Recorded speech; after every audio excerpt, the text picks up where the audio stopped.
Hello, everybody. How is it going? It is October 11th. This is the RambleCast, and I'm Cody Toombs. We do not have a Corbin today. He could not make it. My understanding is not feeling his best. Rumor has it he actually lost an arm. He later found it, so I mean it's not all bad, but yeah, tragic. So, how's everyone doing? I see Curvy Mermaid in the room, Austin, Scuttlefield, Nintendo. I don't know if you're still here, but welcome. Thanks for at least popping in on the notification. And of course, Diablo. How is everyone doing? I'm glad to have you all here. So it is also the second half of Prime Day 17 of the year. I don't even know how many they're doing any at this stage. Awesome. He's an iPhone shill now. It can't be on a Pixel RambleCast. You know what? That might actually be true. Yeah, no. It's shopping day-ish. It's sort of, kind of. Is it? I don't know. I don't know about anyone else, but I tried looking at deals, and it's not that I had any money to throw at deals, but oh man, that just looking around at everything is like, why are they doing this? If you're not really going to discount stuff, what's the point? A lot of what I saw that were supposed to be deals, it's like, yeah, I've seen that same sale for the last, like, every time there's a sale event, the same stuff gets discounted to the same amount, and half of it is stuff that got its price boosted like 2 weeks ago, 3 weeks ago, and now it's just back, like, it's back down again. It's lower than what it was sitting at, but it's not like actually that much lower.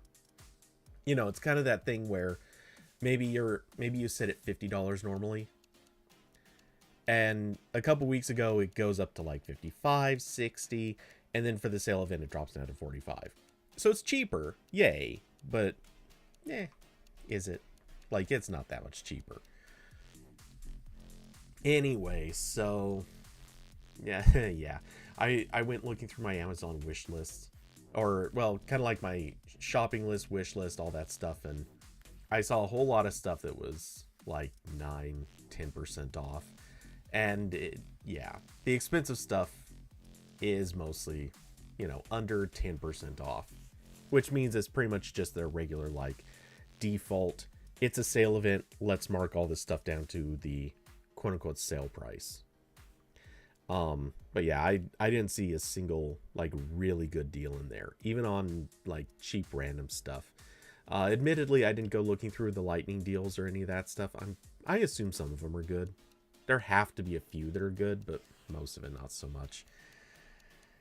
Diablo's 7A for Prime deal looks good for those that don't like the 8 prices. Yeah, I will grant the 7A. I didn't look at what the exact pricing was, but I think it was $100 off. And yeah, I mean it is a pretty good price shift.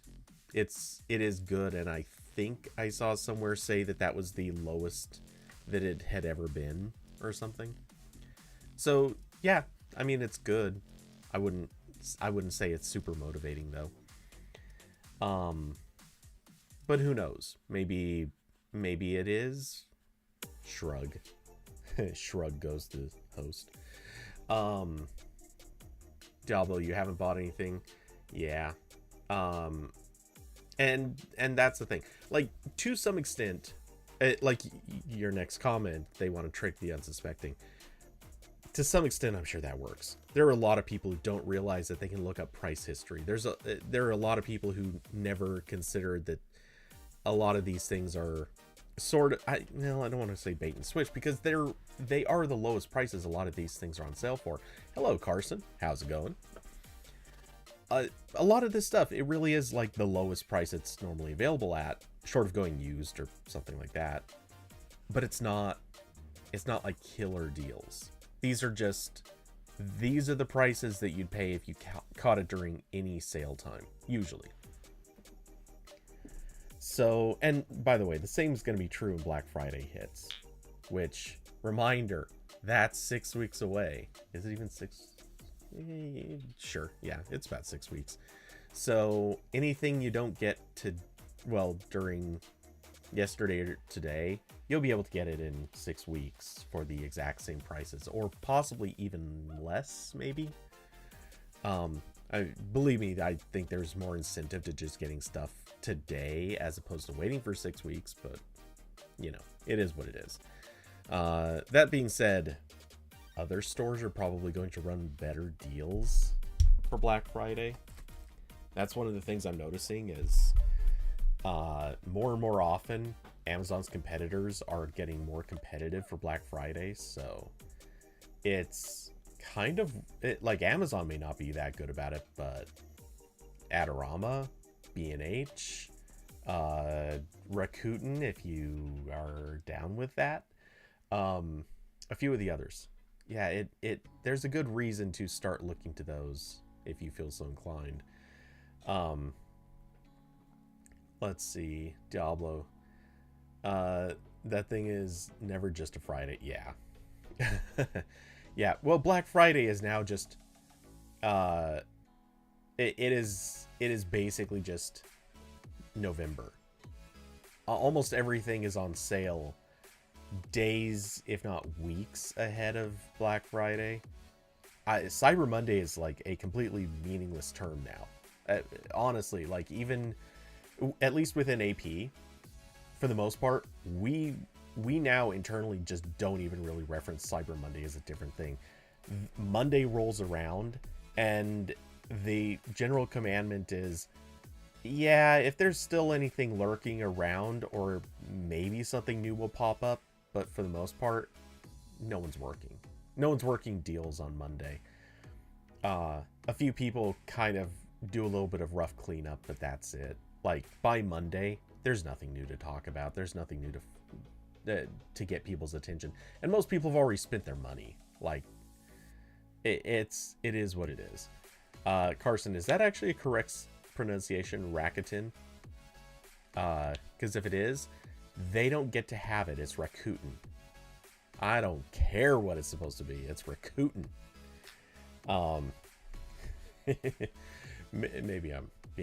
Maybe I'm dead naming. Well, that's not dead naming. It's just, screw it. I don't care. It's just like I'm going to forever and always pronounce the drawing tablets, the company that makes those, as Wacom. It's not Wacom. It is Wacom. Mostly because that sounds kind of like a cartoon sound. It's just it's so much better that way. It really is. Some names you don't, like, the creators don't get to decide on. Sometimes the names have to just be what is good. And Wacom is always going to be the best.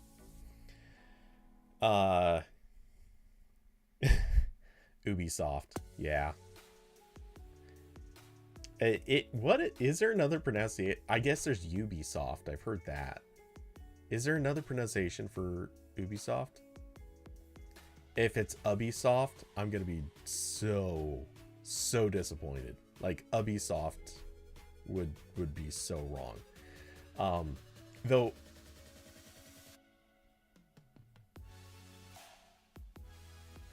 I saw Ubisoft. Oh, or okay. Huh. I've heard a few people say Ubisoft, but, and I do love the I do love that it sounds like kind of a insult as a name. But you know, the weird thing is, now that I have brought Ubisoft into existence, I might start using that. Something about Ubisoft just it makes me chuckle, because it's very obviously wrong, but at the same time, I think it would be great. And it will drive people just slightly crazy. Oh, anyway, speaking of driving people slightly crazy, I don't even know what what story to transition into with that, but I suppose we'll just start with oh, actually, I know exactly what story to transition to with driving people slightly crazy. Reviews are out, and the Pixel Watch 2 isn't in fact driving people crazy anymore. Oh, Carson, I'm saving that one. I'm saving that one. Diablo. Ubby is a food fight right there. Oh, is a food right? Oh, for some reason I read that as food fight, and I'm thinking, I love that. Mispronouncing the name of a game company could totally start a food fight. No, I misread, but whatever. Anyway, so yeah, evidently the Verge take on the Pixel Watch 2 is it has a better battery, and who cares about anything else? Now, I say that, and I'm kind of not kidding, because when you start scrolling this review, it talks about battery, it talks about battery, it talks about battery, it talks about battery. Finally, you get down to Fitbit integration, which goes on for actually a surprisingly long time too. And then it gets into some of the safety features, the stress tracking, but they really talk about the battery. Sure, I will post a link. Good call on that. I haven't gone looking at reviews for the Pixel Watch other than this one. And I usually try to skim over at least a couple, 2, 3, 4, 8 different reviews. But weirdly, I feel like the Pixel Watch reviews are probably not going to be that different. What I noticed is this has been coming up a little more than I think people want to see. Apparently, scratching on the Pixel Watch is becoming a really, really common problem. Enough that I'm kind of wondering if we're going to have to see, like, Diablo. I was going to bring that up. But yeah, apparently there is a lot of issue with, apparently the display is really easy to scratch, and kind of no explanation for why that is. I'm wondering if this is going to lead to a lot of like tempered glass screen protectors for the watch, which also I hate that. Why? There's no reason. We should not have to worry about tempered glass screen protectors or any kind of screen protector on a watch. This is something that should be sapphire glass. That's it. Pure and simple. There should be no other explanation. And yeah, even the reviewer noted, have no idea how this even happened. Like, that is not the message you want to have. Austin, you use a UV glue on and it's great? Huh, okay. Still, I feel like the watch is something I don't want to have to get a screen protector for. Let's see. Sapphire was shattered with those curves. Oh, interesting. Well, for what it's worth, and I will throw this in there, maybe you don't. Well, okay, actually it's a watch. I'm okay. I'm kind of okay with watches having curved displays, but I honestly have been really happy with watches that don't. I still like an actual proper bezel. So in truth, like, I'm getting this watch, I will want to check it out and try it, but another part of me is kind of like, man, I really want to watch with a bezel. I know that's weird to some people, but yeah, to me, I still like smartwatches with bezels. Or, well,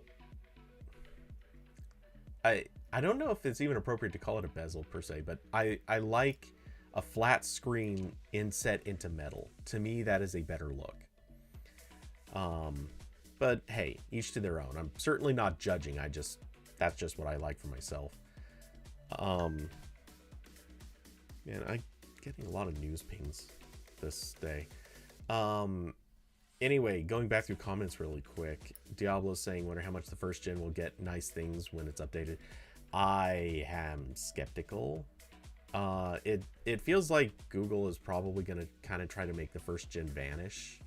And I imagine they will roll out some features, but I think it's going to be very, very short-term support, which sucks, but it is what it is.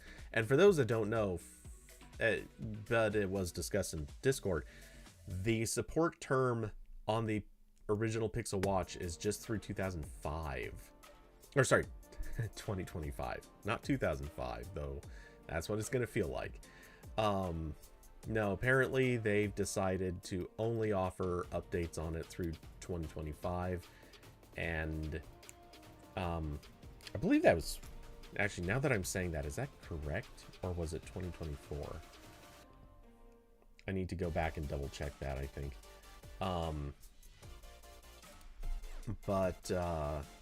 Let's see. Pixel Watch support. It's probably... Actually, how about firmware commitment? That seems... Nope, not looking for that, though.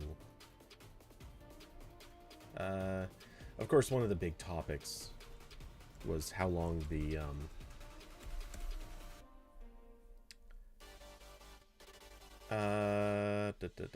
many... Sure, we'll just pull up the XDA article. It'll be close enough to correct, I imagine. Where's it at?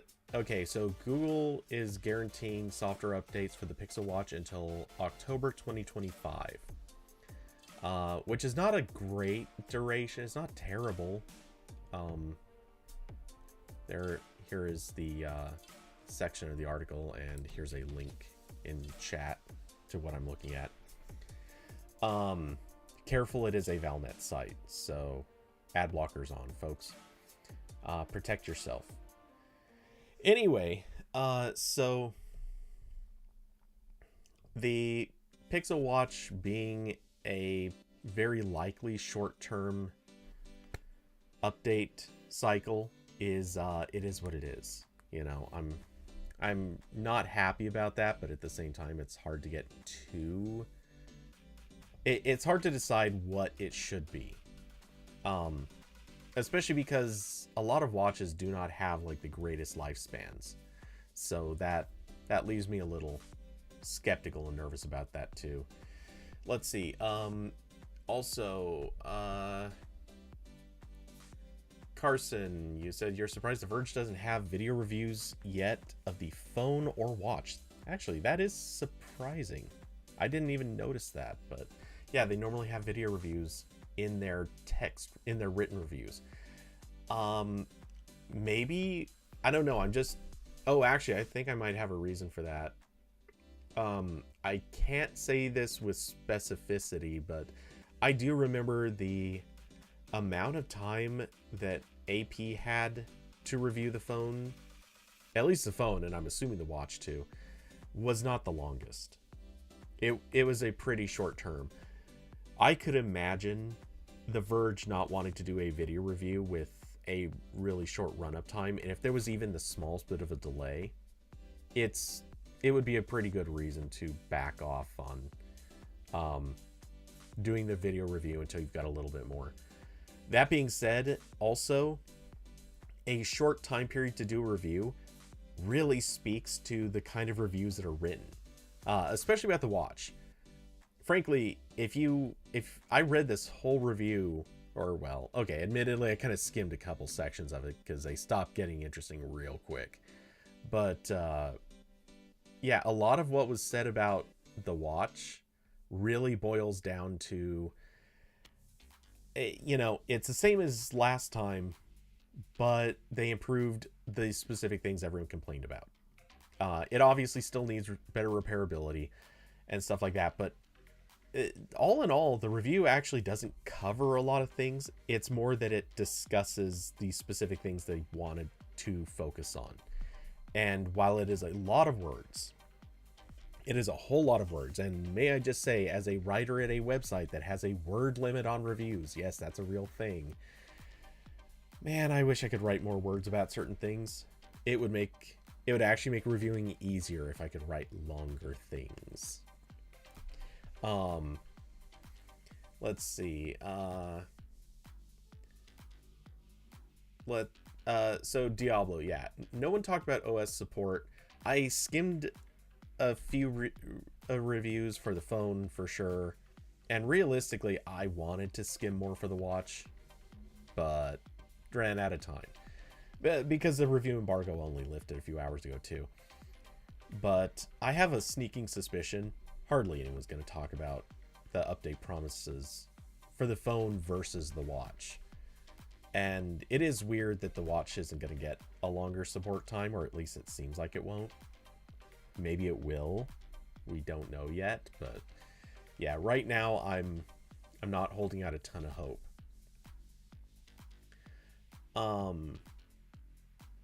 Let's see. So Diablo screen protector on a watch is tacky AF. I mean, I'm less worried about the tackiness and more that a watch is already a thing that has a very short lifespan, because the battery, you tend to work the battery pretty hard on a watch. And the support cycle is kind of short, and everything else, I feel like I don't want to put a protector on something that I already know is kind of short-term disposable, or mid-term. We'll call it mid-term disposable. Like, it's not going to make it as long as a car. It's not going to make it as long as any of the other jewelry that you might own. It's going to make it less time than your phone, which your phone was already kind of... I mean, I dread to refer to a phone as disposable, but phones have kind of a built-in lifetime on them. It has been getting longer, but it's still a somewhat short lifetime. Watches used to have super long lifetimes, like they'd be passed down across generations. Smartwatches, the exact opposite, and it feels like they're actually almost getting more disposable now, which is a bad direction.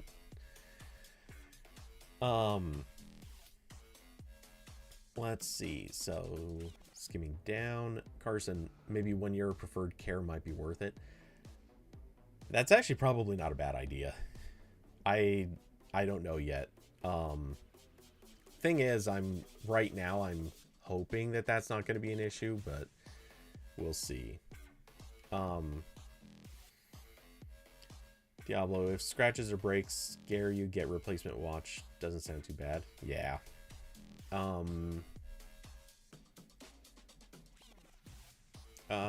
Carson, more text for the AI key points to get wrong. Oh yeah, no kidding. The longer these reviews are, the more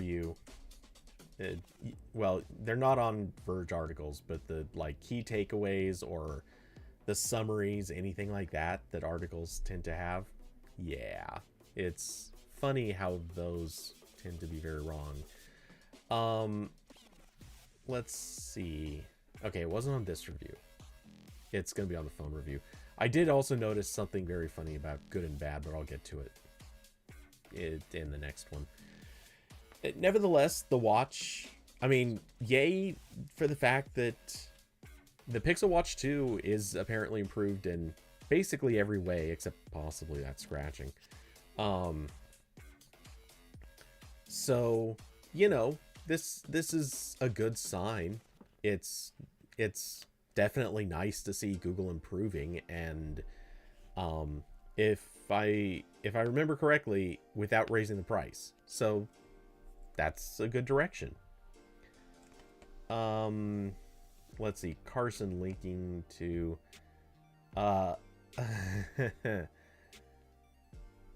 okay, so that was from the comments in the Verge post. Someone asking, did your pet decide to chew on a watch while you weren't looking or something?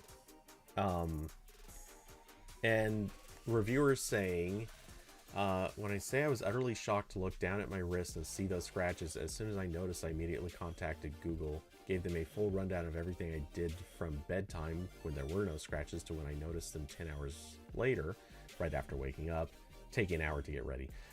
I also gave them the unit and my full blessing to have it analyzed in the lab so we can figure it out. Fun fact, they absolutely did not do that. The only thing I can maybe think of is maybe my arm brushing up against my bed frame while I was sleeping, which has some metal in it. That would do it. Like, that's an immediate, yeah, that would do it. My cats have tried to bite smartwatches before, and one, I don't allow them. Two, I'm very purposeful where I put my gadgets while they charge so they can't get to them because the last thing I need is a giant vet bill. Fun fact, if your animal is biting into something as it's charging, you're probably not going to end up with a vet bill. You're probably going to end up with a very smelly room. And a disposal cost. Which is a dark way to put it, but it's the truth. I want to take a look at those scratches again because I do not buy for a second that that's pet bites. Where's it at? How far down? Yeah, here we go. Yeah, this is not from a pet. There's absolutely zero chance these scratches are from a pet biting or chewing. This is anyone who has ever seen something that's been chewed on by an animal. First off, the animals do not chew on the hard, chunky bits as opposed to the softer bits. Like even dogs, yes, dogs chew on bones and stuff like that.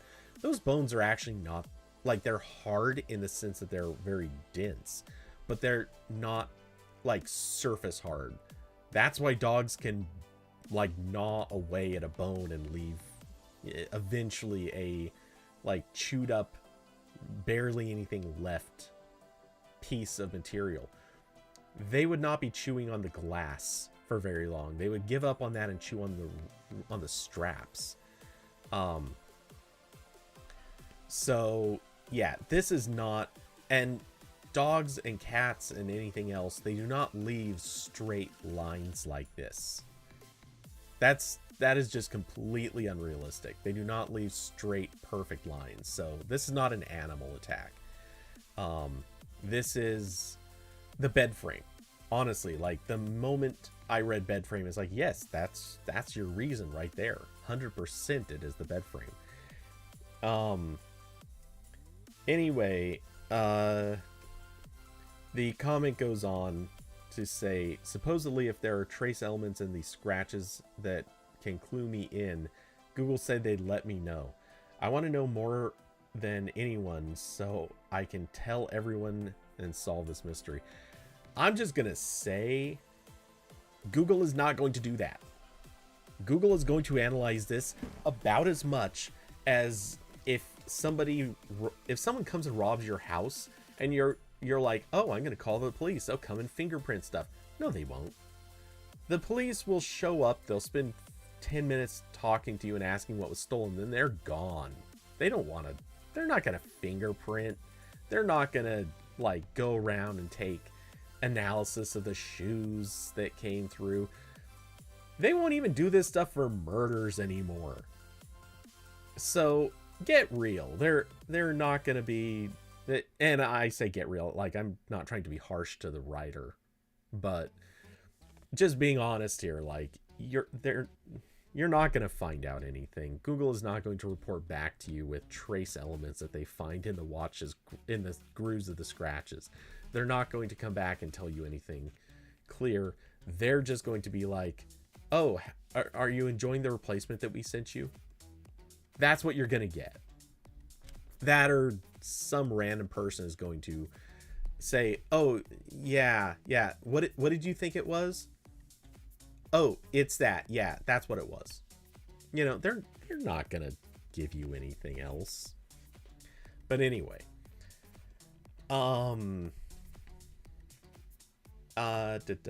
anyway, Scuttlefield, yeah, there's chunks missing. You call BS. Scraped against a textured wall. It could be. The textured wall even gives me a little bit of doubt, because if this is glass, realistically, it should be harder than your general like drywall or even like stucco. Those stucco I could see kind of doing this. But she mentioned a metal bed frame. Like that, to me, that instantly just that answers this. That 1000%. This is she scratched on the metal bed frame, or bed frame that has some metal in it, which actually might be worse. That's what this is. Her arm probably hung down while she was sleeping, or maybe let's see, does she say, I can't tell because it's not actually very specific.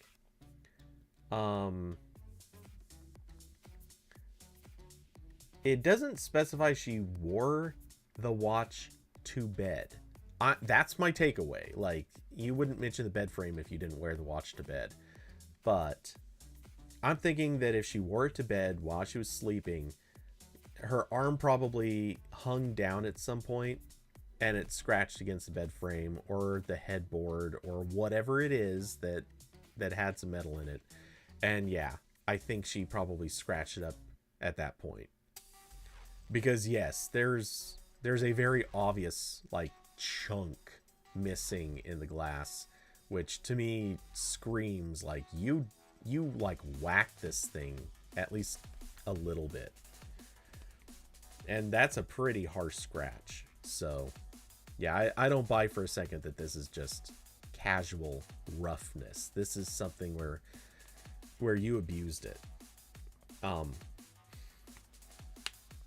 Let's see, Diablo. Rub against jeans, the metal button on the side of pocket. Yup, 100%. That causes a lot of phone scratches. It's famously one of the biggest causes of phone scratches. And people are not very good about watching out for that little rivet of metal that just happens to be in a perfect spot to destroy your phone screen.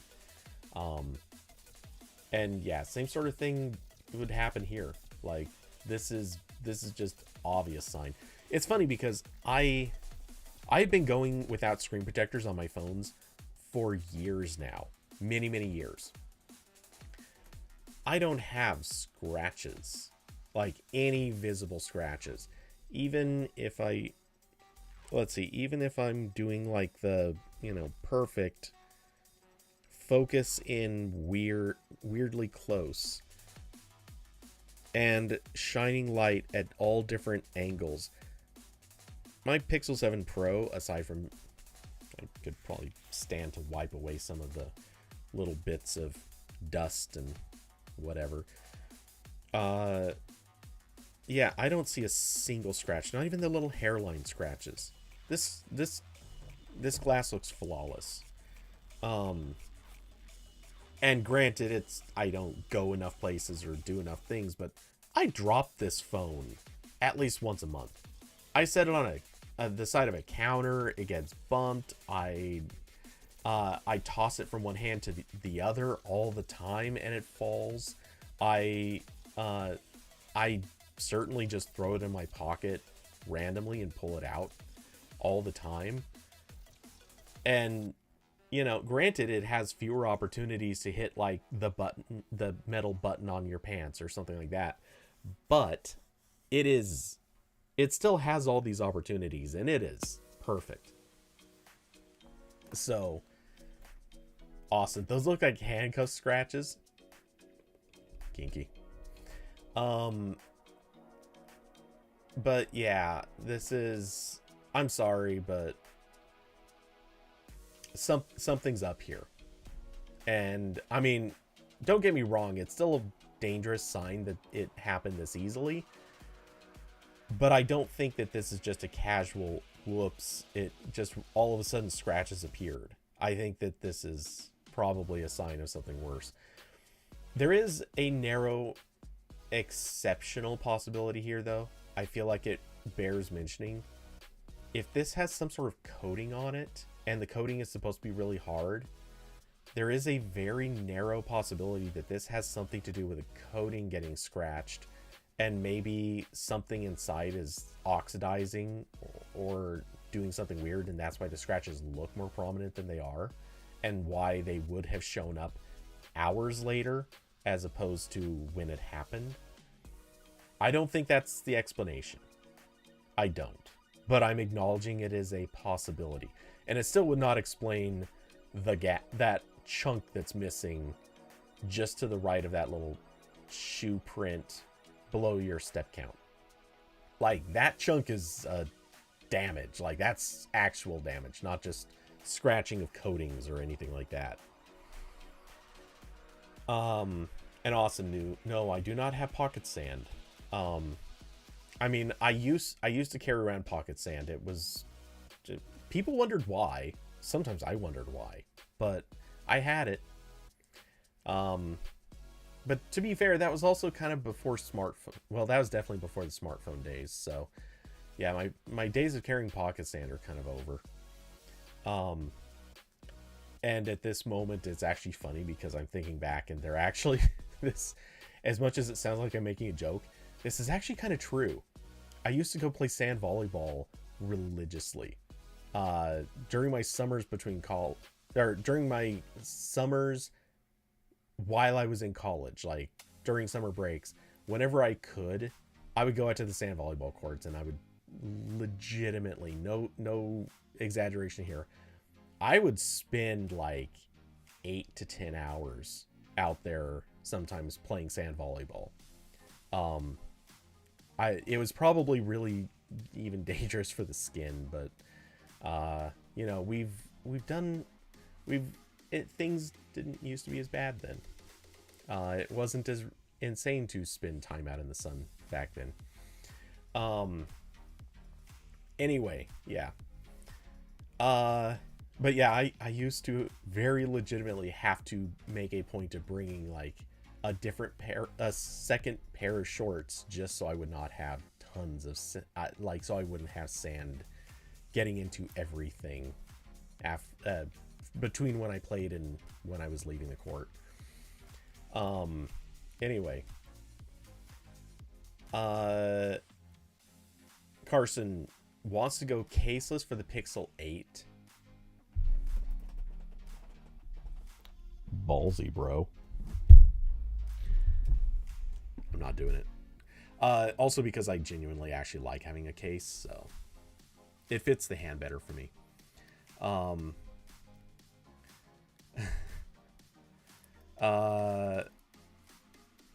Diablo.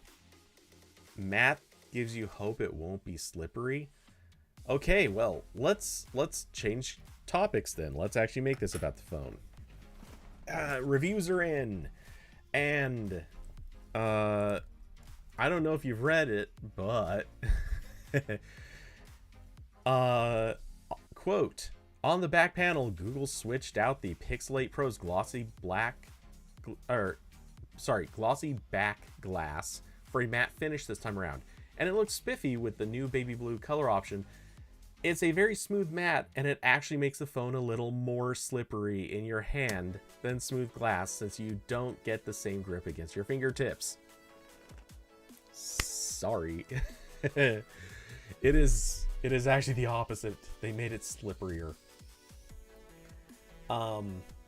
Yeah.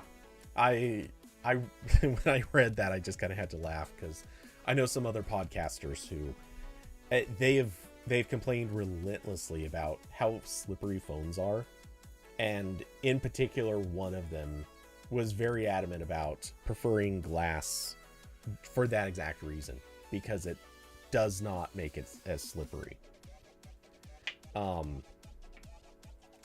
So yeah, that is the thing. Carson, maybe not caseless. No, that is a risk. I have a feeling once you're holding it, you'll come to a conclusion. Diablo, you didn't plan this transition. But hey, it's so perfect. I mean, it made it easy, and I was kind of done with the watch anyway. So yeah, this is though kind of a it's a small thing, but I think it matters. It really makes me think back to some of the previous Nexus phones and Pixel phones, and it's like, you know, they're they've never really nailed it down. They've never had kind of that perfect answer, but it seems like going with a very matte satiny finish kind of is maybe in that bad place. The one question I have is what actually is the material? They just say it's a matte finish. Is it still glassy, or is it still glass? If it's glass, then that means it's still crackable. And I'm curious, like, is at this point, when do we go back to like a high quality plastic, or even ceramics, or I don't know, various other things? I kind of get why they don't do ceramics, but at this stage, maybe Austin confirming is glass. Okay. Maybe we got to get back to that point where it could be good to just shy away from glass on the back if possible. I don't know that it's really that necessary if it's not going to have the properties of glass. Like, a satin finish is nice and all, but you can kind of achieve that with other materials. You don't really need it to be glass. And so I'm kind of stuck on why it's still glass under these circumstances. Let's see, Carson, you think they should try going back to the Pixel 5 coating? So, seeing as I never held a Pixel 5, I actually can't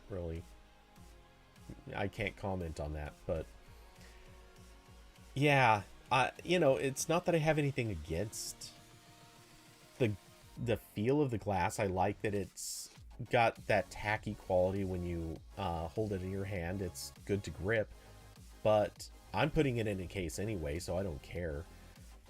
Honestly, like, I would actually rather have plastic if, like, A, it would reduce the price a little bit, and B, I can't think of any way that it's actually harmful. It's easier to replace. It's easier to manufacture. That it weighs less, which, debatable if that really matters. But point is, like, it seems like for at least a lot of people who do get a case every time, there's not really an advantage anymore or not that there ever was. There's really no advantage to having a glass sandwich. Like, the display has to be glass. That's it. Leave the rest of it to be other materials.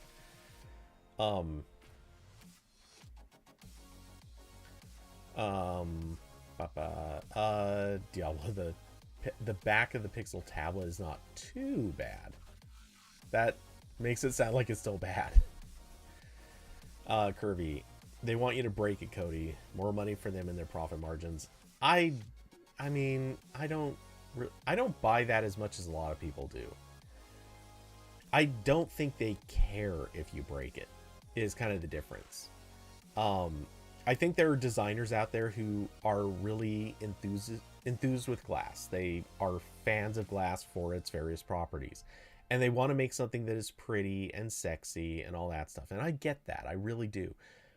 But then I come back to the idea that there are so often times that the companies make a thing and the resulting thing is not really better, that you could replicate or even improve on it by making some changes, and it might cost less. And in this instance, it's looking more and more like that's the case. The one reason I can think of for sticking with glass, and it's weird to say this, but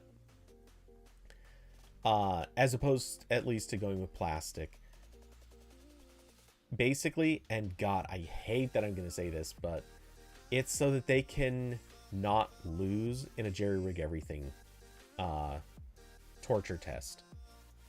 Like, when it comes right down to it, if you wrap the phone in glass, I know that this sounds weird because we think of glass as being breakable, but glass, when it has the right little bits of reinforcement, is really strong. Whereas plastic, even with good reinforcement, a lot of times it's hard to make plastic really that strong, and it usually allows more flex. So yeah, Some part of me wonders if this is all about beating jerry-rig. Whatever his real name is, I'm totally drawing a blank on it, but I know I've heard it before. It's just not coming to me.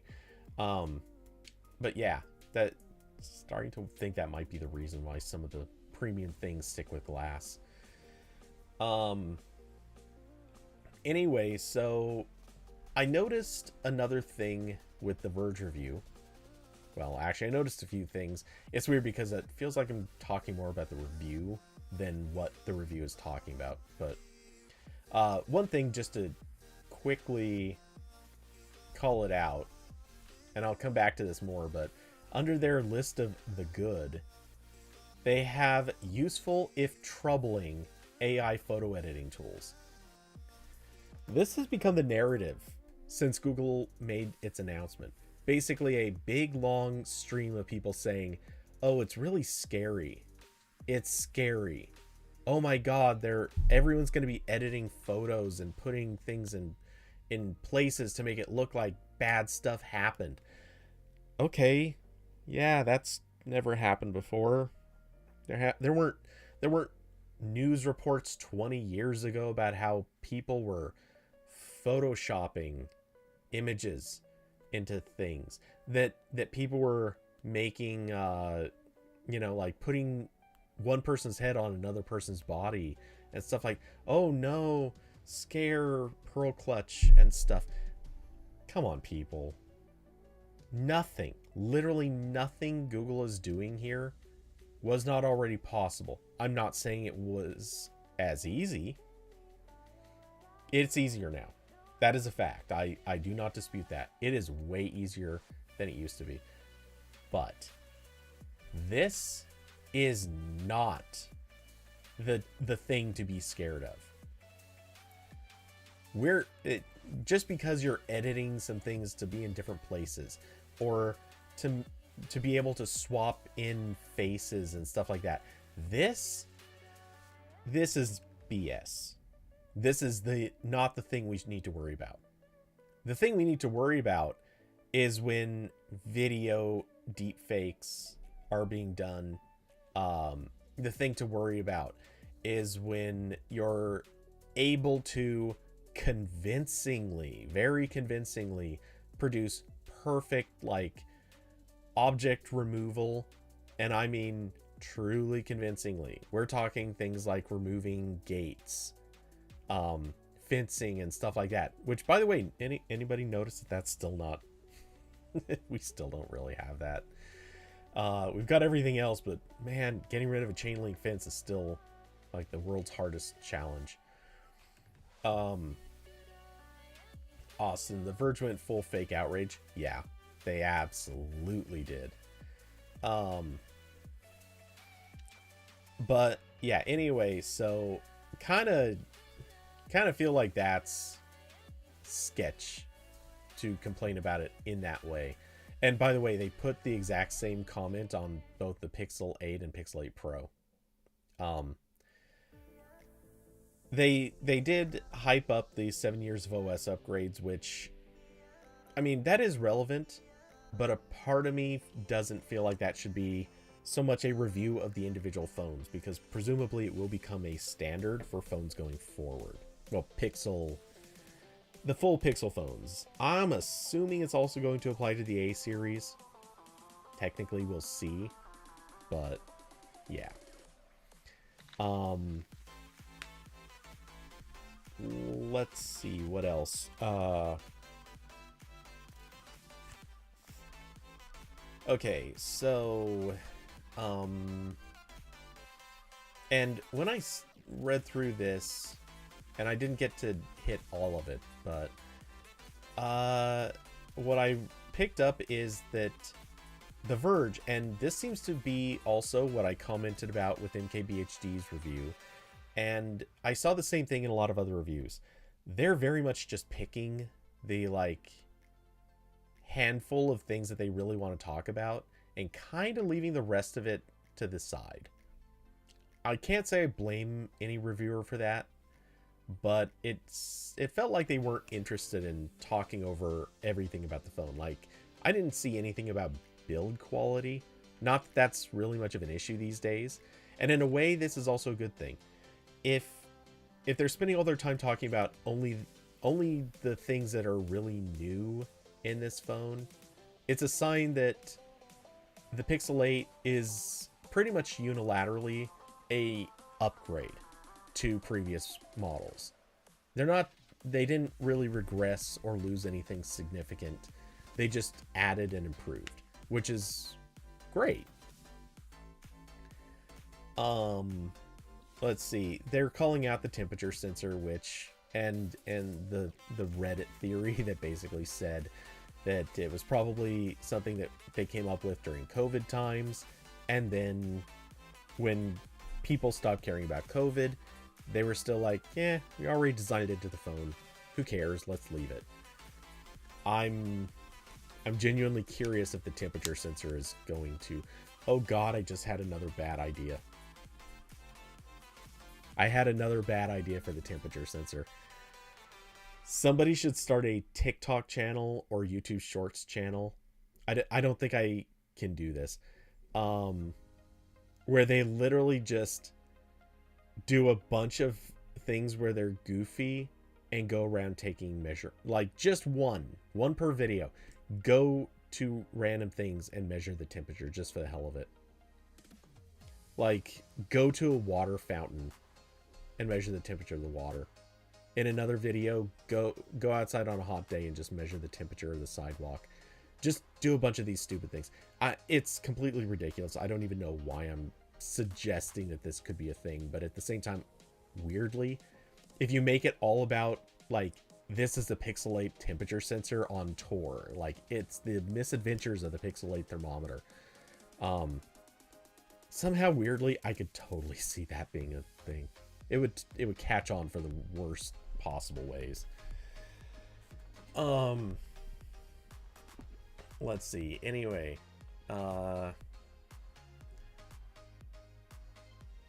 yeah. No, the weird thing is, I think that would actually be a painfully popular thing. Or not painfully popular, but painful that it becomes popular-ish. And I could totally see Google also making a point of probably promoting that channel in ways. Even as I say this, I'm starting to wonder, should I do this?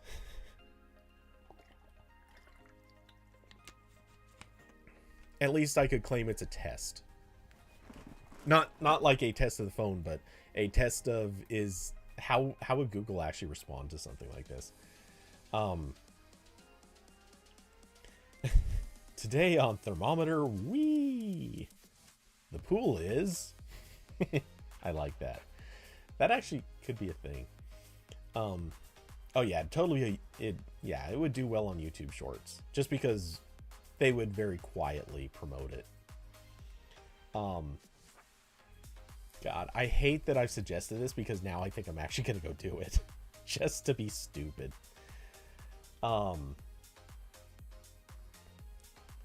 Anyway, so yeah, they mentioned the thermometer, they did mention the upgrade to the front-facing camera, so it is now a Class 3 biometric. They didn't discuss, and I've noticed no one has actually discussed this.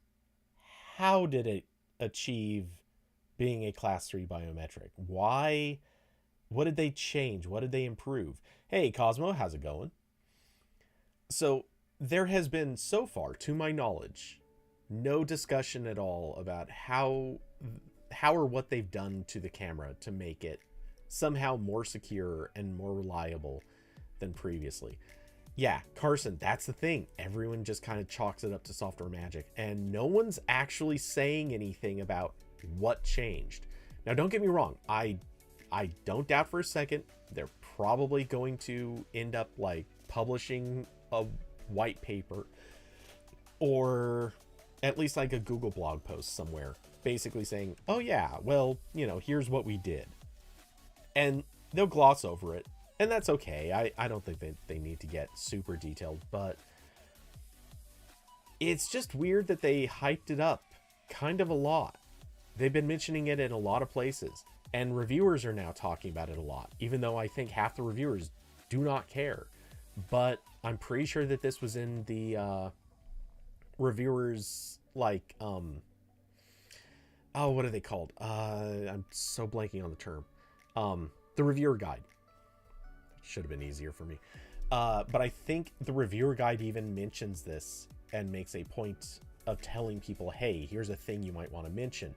So my question becomes, could we not have gotten a little more detail? Just seems odd. Let's see. The selfie camera definitely seems upgraded compared to the 7 Pro. Yeah, I think I kind of noticed that. I didn't really get too good of a look at specifically selfie camera stuff, but I noticed the comparison that, I'm sorry, it was, I don't remember who actually linked to it, but, I think it was, what, Fandroid? I gotta look, I gotta scroll up a little and find where that was. But that comparison between the Pixel 8 Pro and the iPhone 15 Pro Max, almost there. Fandroid, yeah. That it's in the Discord in general, like I don't know, a few hours ago, about 4.5 hours ago. Yeah, that in that comparison, I noticed the selfie camera was actually really good. Possibly better than it should have been compared to the iPhone's selfie camera, which generally speaking is a pretty good selfie camera. Let's see, Scuttlefield, there's info about what the false positive and false negative rates need to be to get to class 3, but not how they got there. Yeah, that kind of, yeah, that raises some questions. I mean, sure, they could be making more use out of AI. They could be using various tactics to like video record and identify face shape and things like that. Maybe they've got more precision out of it. Maybe the lenses are better. But I have a feeling it's just software.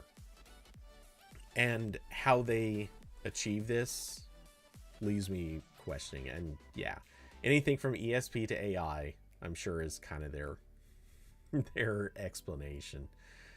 No way they would lie, right? Oh, people definitely be trying to trick it. I guarantee it. Because anytime you make a bold claim about security, people are going to try to trick it. And they should. Absolutely. This is one of the things I remember. I used to kind of nitpick and complain about all the people who used to do sort of the, hey, we decided we were going to 3D print a head and glue a printout of someone's face on it. See you, Scuttlefield. Take it easy. Have a great evening. But people who used to do the, well, like I said, making like a 3D printed face or gluing a picture of someone's, or a printout of someone's face onto a model head or anything like that. People used to do this stuff so that they could try to beat some of the previous systems. There have been people who've tried to beat fingerprint readers using like anything from those like custom made fake fingerprints all the way to just like pressing down on the oils using your own, or sorry, not using your own. Well, I mean, you're using your own thumb, but you're basically pressing down on someone else's fingerprint. Like there have been a lot of different tactics used to try to beat the fingerprint readers. And the thing is, I've kind of mocked some of them because they're unrealistic hacks. And some of them were only realistic if you know a person very well, or some of them are only realistic if you can get to a phone at a specific time with like within 10 minutes of it being unlocked or whatever. Like there are all these different things that only work in a very specific way. So I keep coming back to the basic question of can we just agree that it's good to test this stuff, but maybe people need to stop pretending like some of these things are realistic hacks, and it needs to not be a again, a pearl clutching moment that everyone gets all panicky about security just because someone found a really weird niche way to beat a security measure. Let's see. Carson's saying, if it's class 3, why include the fingerprint reader? I don't know about you, but I think the answers to this are actually really easy. I think they managed to get the camera to the point that it could be a class 3 biometric. But then when it came down to it, they're like, yeah, but everyone likes a fingerprint reader more. Not everybody, but enough people. When the Pixel 4 came, that was the thing a lot of people came back saying is, please just give us back a fingerprint reader. We do not like face unlock. Just give us back a fingerprint reader. And Austin, yeah, you hit the other thing, is in the dark, that front-facing camera is useless. The only reason it worked on the Pixel 4 is because it was using it had an infrared I can't think of the term for it. I want to say sprayer, but I know that's wrong. But yeah, it basically sprays infrared light at the, well, dot projection, but there's another term for it. Anyway, and not IR blaster, though that was actually that one kind of would be correct too. But no, there was another term. Anyway, it doesn't matter. This is they don't have one of those, and true depth camera system. Sure, yeah, that works too, actually. Anyway, the basic principle here is they don't have this stuff anymore, so it makes sense to keep a fingerprint reader around, not just because more people want it.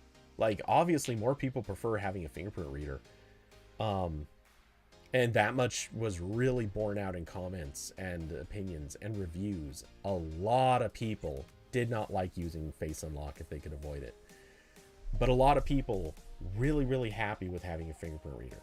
But to be fair, a lot of people are also happy with having face unlock. So are we ever gonna see Sully in any Pixels ever? Yeah, I think that's dead.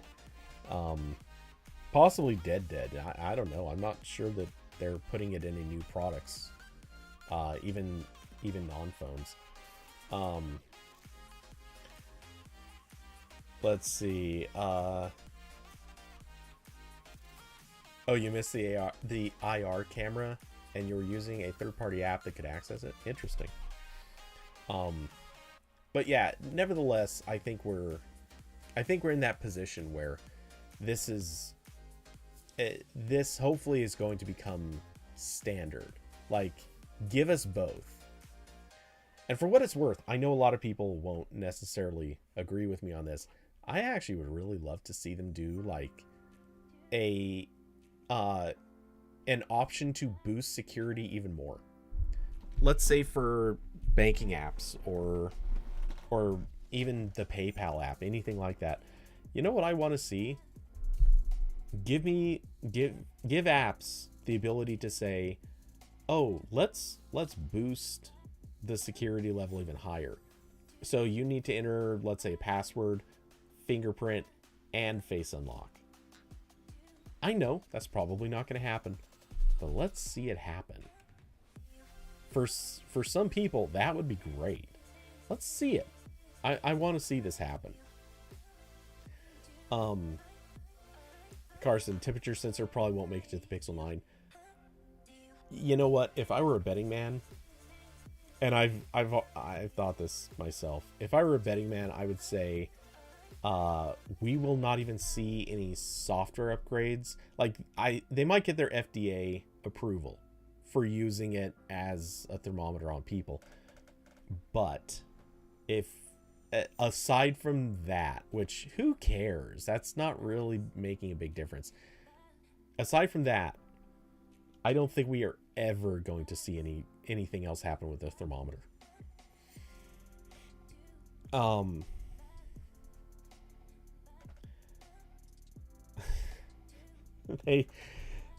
They should make, Austin saying they should make a special fan edition Pixel, the Pixel 10, so not the 9, I guess, that is just all of the old sensors that they've killed over the years. You know what? I'm kind of with you on that.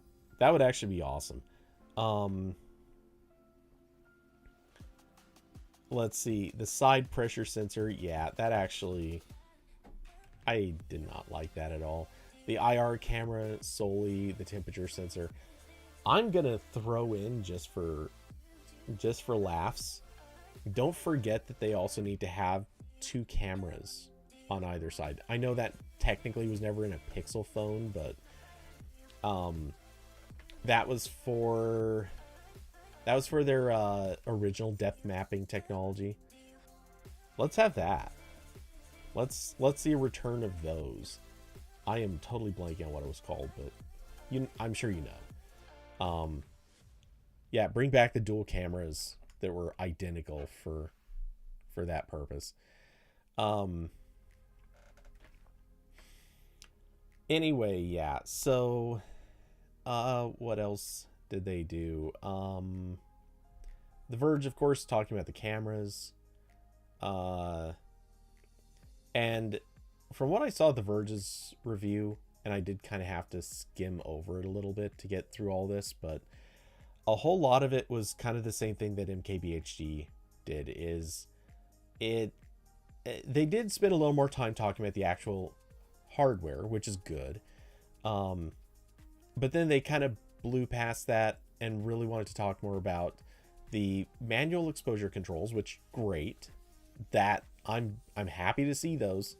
Like I've said before, I do think that this is very important. The manual controls do not get rid of some of the AI, or well, not AI, but some of the really smart features that they actually have in the camera app. They just give you some more control over what you're capturing, but they don't get rid of the thing that can be done in post-processing.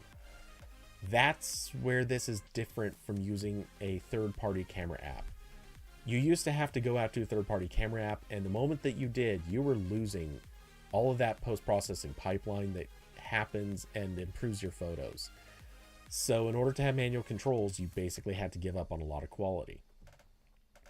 Austin, Tango, yes, it was their Tango stuff. That was the dual camera. What's it mean by peaking active? Okay, so peaking. Sorry, you picked out a part I didn't even notice, but so peaking is a term in cameras that means that whatever thing is okay, so there's zebras and peaking. It weirdly, I always have to like really think for a second which one is which. So zebras are when it's focus peaking and zebras.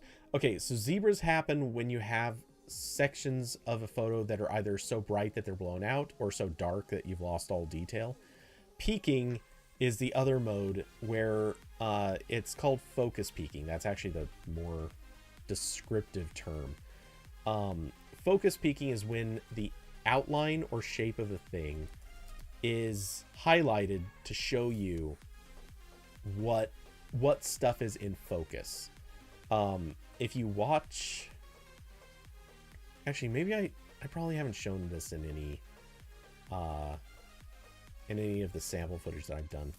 Okay, here is a Google Photos, or sorry, a Google, damn it, I activated a phone by accident. Okay, so this is what focus peaking looks like on a lot of cameras. You see how there's red drawing, all stuff, like red stuff drawn all over the image? those are the parts that the camera is detecting to be in focus.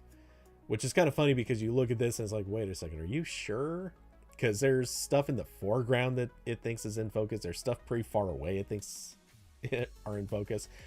This is probably not a good example of what's actually in focus. Oh, come on. Everything woke up when I said that earlier. All right. Anyway. So, yeah, that is focus peaking. Actually, this is a better example of it. So, damn it. It zoomed in wrong. There we go. So, yeah, here's the image of, on the left, what the camera would show you with focus peaking off. With focus peaking on, you end up with that thing on the right. And most cameras let you choose like what color is going to be highlighted and things like that. For whatever reason, typically the colors are red, yellow, and blue, I think. Pretty sure blue's the other one. I've seen red and yellow. I can't recall if blue was one. But yeah, the whole point is it tells you that things are in focus. What's interesting here is, oh, never mind. I take it back. I was going to say there's nothing in focus in this image, but there actually is. If you look close, there's those little purple specks. That's the stuff that's in focus, or that's what the camera detects to be in focus.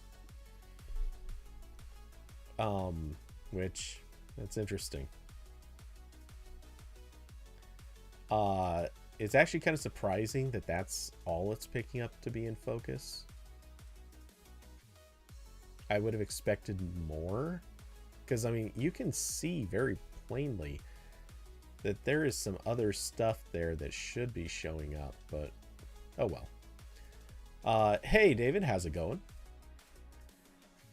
So yeah, anyway, that I hope explains focus peaking.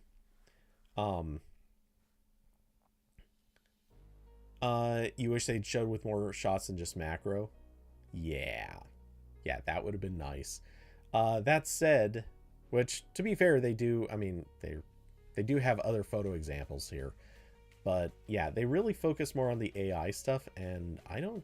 Yeah, they only the AI and oh, sorry, take that back. They did show some other photo samples. My bad. I thought they didn't. Which some of these look great. I mean, damn it. Come on. Can I? Oh no, I guess I am in normal zoom. But some of their shots, I did skim through a couple of these. I just forgot about it.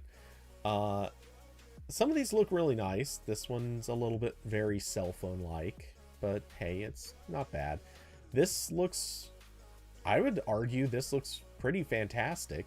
It does look a little unrealistic. It's maybe a little too background blurred, but if you're also nitpicking, and you know me, I do, there's good and bad to be said about this. One, that arm that's reaching back, it falls a little out of focus, as it should. It actually looks like it should be out of focus, and that's nice. The problem is you also have very obvious artifacting, as apparently he has a web underneath his arm going to the side of his body, and there's also something between his pinky and ring fingers just floating there. So yeah, you know, not perfect.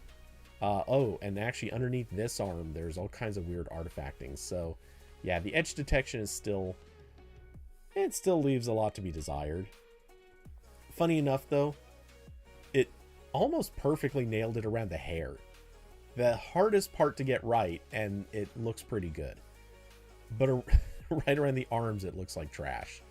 That is a weird level of whatever. Let's see, do we have, and it is just, there we go. I mean, look at this. Like, the edge detection didn't just get it right. Like, the edge detection looks flawless on this image, I think. Yeah, there's maybe a little bit of weird fuzziness in a couple tiny spots, but what's amazing is it got it right through his beard.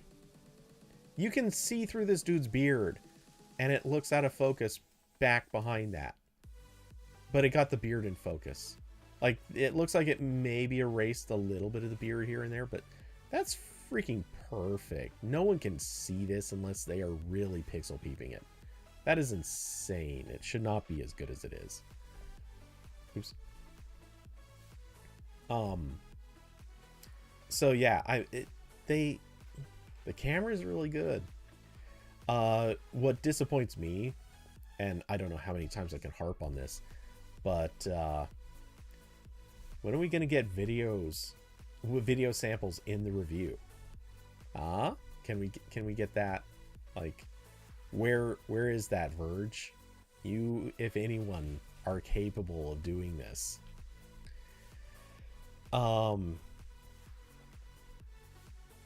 Let's see, Austin. I think they're only using the 8x8 laser modules, so that's only 64 data points. Oh yeah, focus peaking might, well, it might only be macro, but that seems weird. Focus peaking, I mean, it obviously makes sense to have it in macro. It doesn't feel like it makes sense to have it in, to not have it anywhere else.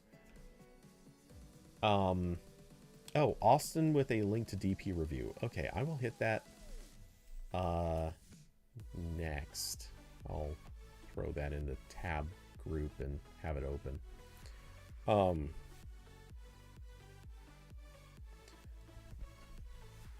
Let's see, Carson with a YouTube video.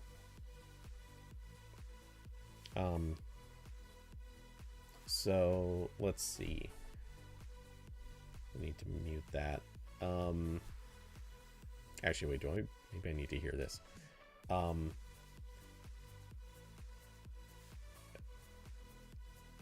Okay, so they're mentioning focus control here. Okay, so he just said, sorry you guys can't hear this, but he just said very plainly that when focus control is active, focus peaking is turned on automatically. So this, and focus control is not just a macro feature. It's supposed to be in, I think, with all the cameras. I could be wrong on that, but oh, it might not be in with the telephoto. I think there's autofocus on the ultra wide and the wide, but not telephoto. I don't think I got that wrong. Maybe I did. Maybe it's reverse. Maybe it's you have autofocus on telephoto, but not on the ultra wide. Anyway, I believe 2 of them are autofocus. The other one is fixed focus. Anyway, so you would have this anywhere where you'd have focus control. You should be able to have focus peaking.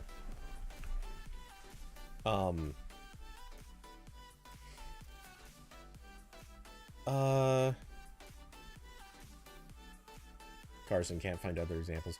Awesome. The Verge has always leaned iPhone, but now that all the real Android and Pixel people left, they kind of suck at reviews. Yeah. Not gonna dispute that. Carson missed Dieter. Yeah, I miss Dieter too. Maybe not all of the old Verge names, but certainly Dieter.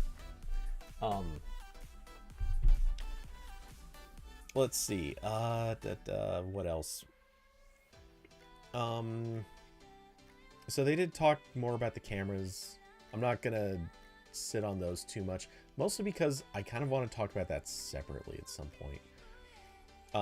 Maybe once I've had more time to read over them. Of course, they really loved and talked about the AI features, which to me, this is not necessarily the best example of it. Like, this really only worked out for the blonde in the front. Everyone else just kind of got really screwed up by this. Dan. Was that who? Dan Gooden? Or I'm drawing a blank on who the other Dans might be. So there was this one, which actually I gotta give credit. This is such a good use of the magic editor. He was a Samsung reviewer guy. I feel like I just don't remember that. But yeah, this was a pretty clever use. Plus, it actually did a very good job of replacing the field. Like, you can tell if you're looking very close, like, you can see where the line does not look right where like the kids midsection was replaced. You can see that line is just a little blurrier, a little less straight. You can see to the left and right of it how much nicer that line looks. But I mean, it's a good enough replacement that unless someone is really sitting there trying to pick out what's wrong. Oh, Dan Seifert. How did I forget that? Yeah, he was all right. I don't have any bad things to say about him that I recall. There was someone else that I don't think was very good at The Verge. He's the only person I would actually talk trash about. But yeah, like there are glitches. There's little stuff. If you're looking at this close up, then you would go, oh, something's wrong here. But you know, if you're just sharing this to like Facebook or whatever, and it's zoomed out, no one's gonna look super close. They're gonna see this they're just gonna go, oh, that is super cute, or that's a really nice picture, or whatever. Or you might even, the other thing that's likely is you might not even show the full picture. What you'll do instead is let's see if I can do this. No. Okay. Well, what you might do instead is just crop the image down to this stuff and not even show the part where the other kid was removed from. Like, that makes for a better picture, and it's going to look perfect. There is nothing about this that... Oh, wait, sorry. Actually, there's one thing that looks a little fake. The kid's hand that's on the bar looks like it's kind of almost pressed into the bar, where the girl's hand is wrapped around it. But small stuff. Anyway, yeah, The Verge wanted to focus in on that stuff. Much like MKBHD, they kind of called out that the audio magic eraser, it works, it does stuff, but it isn't necessarily as amazing as was presented. And I have to say, I know that this isn't entirely fair, but I saw whose name was it? Oh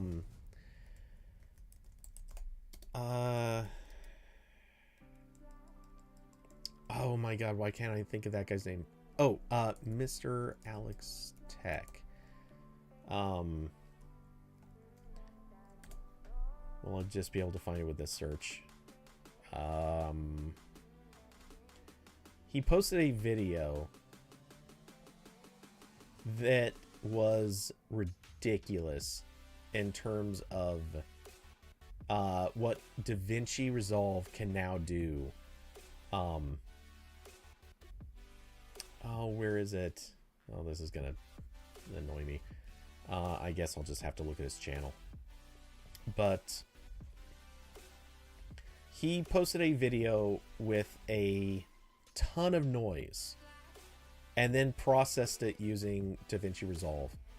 And when I say a ton of noise, I mean the thumbnail for the video, when I find it, you'll look at that and go, okay, that's ridiculous. The thing is, it sounds impossibly good.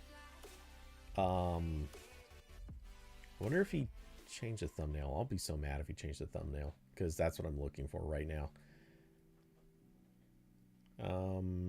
Okay, I'm back to a year ago. I'm pretty sure this isn't over a year old.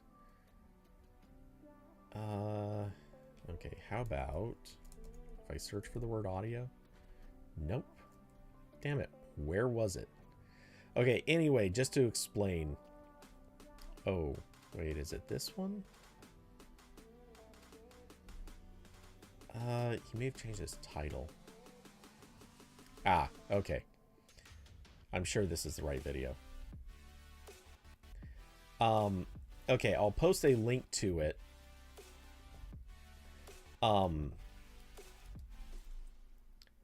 But before I do that, this is just a still from the video.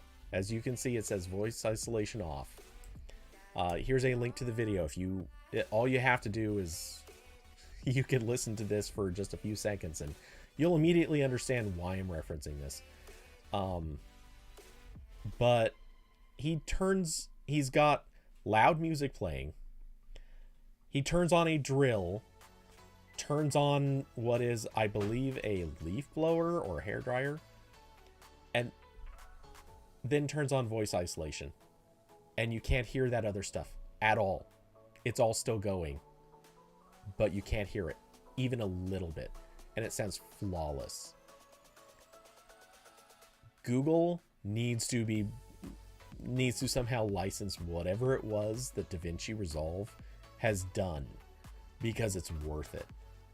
It is ridiculous how good it is. And I've seen other people using it and demonstrating this. Like, it is too good to be real.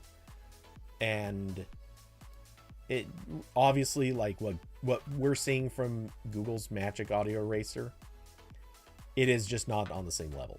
Not even close. I don't know if this is something that they can do on the phone to that same level. Maybe it would require more processing power or something like that. I can't see why. But whatever the case, it is nuts how good it is. And Google's version is just not on that. Not even close to that same level. Google should just buy Topaz Labs.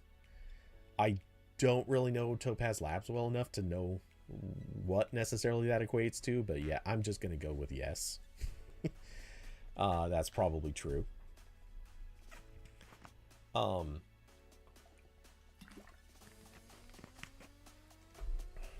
I did not think that we'd be still on the Pixel 8 stuff an hour and a half in, but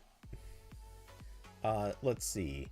So the quick rundown of the DP review of the Pixel 8 and 8 Pro.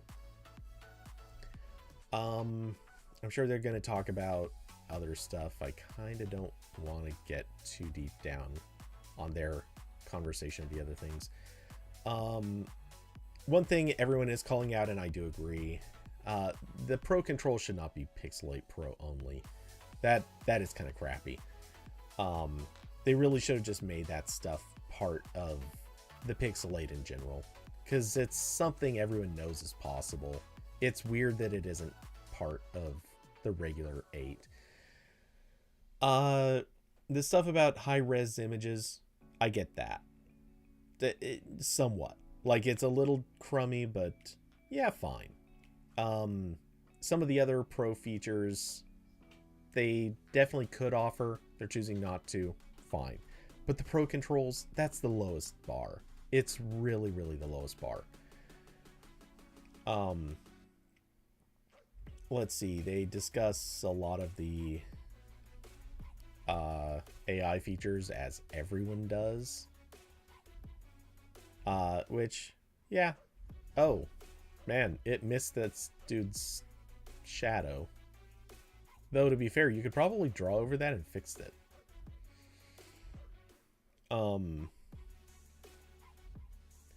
Yeah, again, oh, missed that dude's head right up there. That's kind of floating in a very weird, creepy way.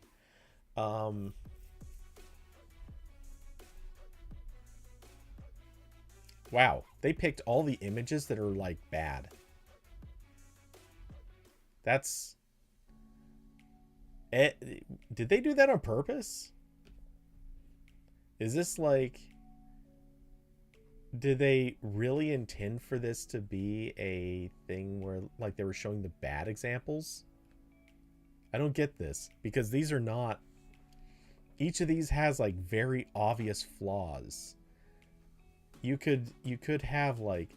Because here, I don't know if anyone's noticing this, she's now got a shoulder, like an extra shoulder here.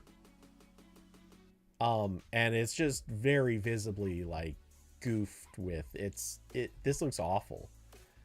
I would never use this photo in any setting at all. It's plainly obvious that got ruined. but whatever. All right.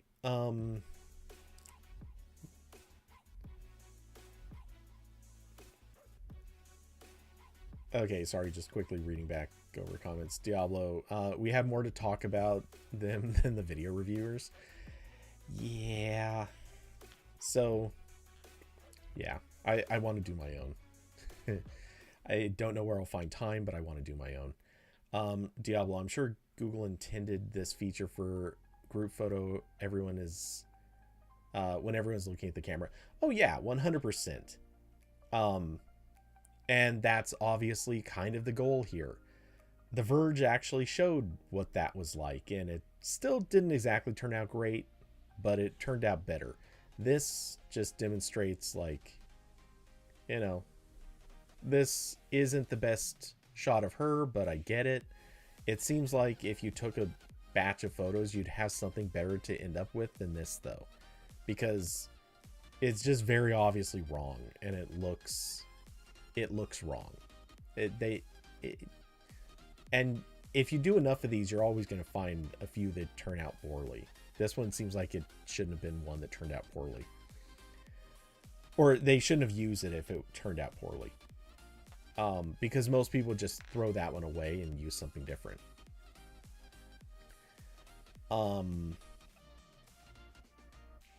Let's see. I'd have to read this whole thing like through and through to pick out some of the details, so I think it might be kind of a lost cause for that. What we saw from the Fandroid review is the images still look really good. I'll have to, and I'm really just gonna have to read through this properly. And a huge credit to them for putting in a damn video, or multiple video samples. Thank you, DP Review, for doing the thing that everyone should do and no one does. Okay, let's see. So even after just reading their conclusion, because I figure that's probably the part where we're gonna hear the key details. Even after using the new Google Pixel 8 phones for only a few days, it's clear that they have a lot to offer, not only to phone users in general, but specifically to mobile photographers. They are well-built devices with nice displays and have more than enough processing power for even the most demanding tasks. Google's pure Android OS is a pleasure to use when compared to bloatware-loaded versions of most other brands that build their devices around the Android OS. General operation is snappy, blah blah blah. We don't care about this. The Pixel phones especially shine in terms of image quality. The Pixel camera hardware specifications are by no means bad, but other flagship phones come with bigger sensors, faster apertures, and longer tele lenses. Google's outstanding image processing and camera tuning make the difference, though. Both still images and videos are among the best we have seen, with natural colors, good exposure down to low light, great detail, and a wide dynamic range for great results even in high contrast situations. Sorry, scenes, whatever. In addition, Night Sight is capable of stunning results in very low light and excellent video stabilization. There is not much between the current top-end camera phones, but the Pixel 8 Pro is certainly up there with the very best, including the iPhone 15 Pro Max and Huawei P60 Pro. The Pixel 8 Pro competes at a slightly lower price point, but arguably offers the best camera experience in its class. While some users might prefer the smaller dimensions, blah blah blah. The 8 Pro offers better telephoto zoom performance, making it the ideal option for those users who want the best possible quality while zooming in, and we think this is worth the Pro model's higher price. The high resolution mode and high res DNG capture, which are also exclusive to the Pro model. Wait, oh yeah. Sorry, I was gonna say, wait, what? How is DNG exclusive? No, it's high res DNG. Okay. They will likely only appeal to a niche audience, but are definitely nice to have. So yeah, sounds good. I mean, there's definitely a lot there. The one that stands out is they're obviously praising video quality. What kind of leaves me doubtful And I know that this isn't entirely fair, in part because the 15 Pro Max has been out for longer, even if only a little bit. And the people who tend to do this stuff for iPhones are generally more experienced and better at it than the people who tend to do this stuff for Android phones. So, you know, read into this however you like. But the fact of the matter is, more people have shown off the capabilities of the iPhone 15 Pro Max to deliver really, really great looking video. And we're not talking about vlogger style video. We're talking about like the video I showed last week. Hey, Nintendo, welcome back.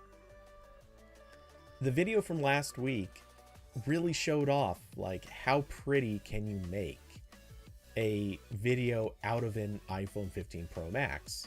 And we haven't really seen people doing that so much with Android phones, which is kind of why I want to do it. So yeah, I think I'm going to find an excuse to try to make something like that. That said, there is also an advantage with the 15 Pro, or with the iPhone 15 Pro, in that they... All right, take it easy, Nintendo. Nice to have you drop by. But one of the big factors here is we just don't have some of the features in the Android phones. And it's not that we can't have them or shouldn't have them, it's just that they're not there. So we don't have things like Apple ProRes. Not that you really need that, but it is very nice sometimes. We don't have things like a log color profile, which would make it better for color grading and dynamic range. We don't have some of the other things. And that's where this kind of becomes a bit of a weak point. So I want to see those things. Carson, almost 2 a.m. Which, okay, that depends on whether or not that's late for you. I don't know. I'm a night owl. So 2 a.m. is still normal, but but yeah. Dude, good on you for sticking it out through my long rambles and rants. Nevertheless, this is all really promising, and I like the look of this. It's giving, especially the fact that Night Sight is, I don't know how many people watched that Fandroid video, but frankly, the Night Sight made Apple's iPhone look, yeah, I mean, the iPhone still looked great, but not as good as the Pixel. Like, just outright, Night Sight on the Pixel looked better. Carson, you're a night owl anyways? Nice. So yeah, I think what we're gonna see is, if for nighttime shots, the Pixel's probably gonna win out. Just a little bit, but it's still gonna win. For daytime shots, it seems like the iPhone still kind of comes out ahead. And if you are using some of the pro features, the iPhone really has an advantage. But that advantage is slipping further away.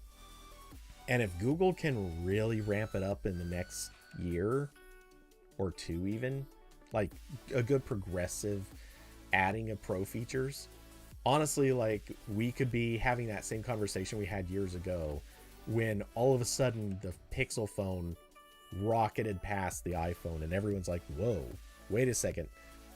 All those years of Google saying that they were going to make the best camera for a phone, like, we thought they were full of it. We thought they were way off, and then they did it. Well, we could see that happen in the next year to 2 years with Google when it comes to video. All of a sudden, we could see a Pixel phone just launch right past the iPhone. I'm not predicting it's going to happen, but I feel comfortable now saying they're within a close enough range that they could do it. So we'll see. Maybe it'll happen. But okay, I'm actually gonna make a point of going back and reading the DP review later, because I want to see like what each individual camera is called out for. in the meantime, let's switch topics to Google. But this time, at least, not on the verge for a little bit. Let's talk about the Sonos thing. It made the title, so we have to. And by the way, I have not forgotten, and there will be talk about Elon Musk. I have words. But the Sonos thing. And I actually have a lot less to say about this because we already kind of batted around a little bit in Discord.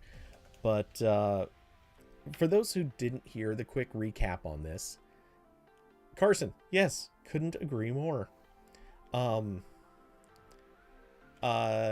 Oh, really quick, you did say Nightside tends to overprocess a little. Wonder if it's changed in the 8 Pro at all. That's a good question. From what I could tell, it looks like it's still overprocessing, but I think they did it to, I think they might have done a better balance on it. It looks, I wouldn't say it looks great, but it looks cleaner and more recognizable. It doesn't look as fakey, if that makes sense. I don't have a good way to say it. Anyway, yeah, so I have no love of Sonos. But the ultra short recap of history is Sonos and Google partnered many years ago with a project that involved Google Play Music and Sonos speakers. There was also supposedly some work on other projects that were related to speakers, but ultimately never ended up happening. Anyway, shortly after this, Google released its the Google Home and various other speakers over the following years. They eventually added some features for grouping of speakers, syncing speakers to play the same thing across like multiple speakers, blah blah blah. I'm not going to go down all that whole long thing. Many years later, Sonos decides, oh, we need money, we're going to sue Google. That process then became a very stupid, threatening fight where basically they I remember reading the patents at the time. They were grossly vague, most of them. There was like 1 or 2 of them that were not vague, but they were vague. They were very much reaching, and like half of them were claiming credit for things that were already prior art, like very obvious prior art. I could name products that existed anywhere from a few years to literally like 2 decades earlier that Sonos was claiming credit for. So, and the fact that I'm not an expert in this stuff and I could name prior art like that would be a killing blow to Sonos in court, or should be. Anyway, so after a very long time, the first of multiple cases was settled, or sorry, not settled, but the judge ruled in favor of Sonos. Google has since appealed it, and very recently, they won. The appeal judge basically determined that the 2 of the patents should never have been issued. They were completely inappropriate. They were unenforceable, etc., etc. I'm not going to read down the whole list of comments, but basically, it's the worst ruling that Sonos could have gotten. Well, actually, take that back. I don't know if if their patents were officially invalidated, but if they were, that would be the worst ruling Sonos could have gotten.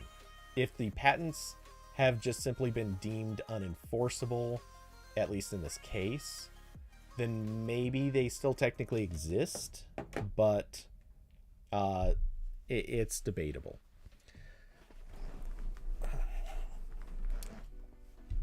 Reposition this chair. I can't wait to destroy this thing someday. But yeah, anyway, so this whole thing has become kind of a weird dramatic mess And throughout the court case, it has forced Google to actually remove some of the features from its products. But now that the court has given the appeal to Google, then the basically Google has turned around and said, okay, we're bringing all these features back. They'll be back very shortly. Damn it, I keep waking up my freaking this phone every time I say the company name. I'm gonna have to call it Big G for the rest of this stream. So yeah, anyway, that's kind of the catch up on this. I think there's definitely more to come, because at one point Google countersued, and I don't know if that's technically a different case or they were countersuing within the same first case, but Google has sued Sonos on the basis of patent infringement.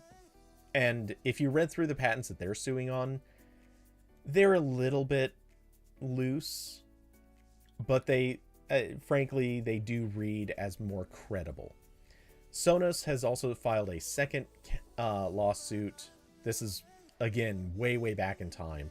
They filed a second lawsuit, and that one was probably even flimsier than the first.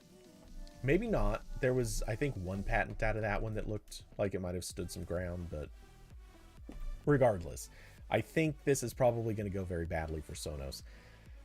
And as I believe it was Austin, I could be wrong, but as Austin said in Discord, and I couldn't agree more, I think at this point, Apple and Amazon are very likely to back out of their licensing deals, because the patents look like they're possibly going to very quickly get dismissed if the judge has now ruled against them as having never, or not deserving having been granted.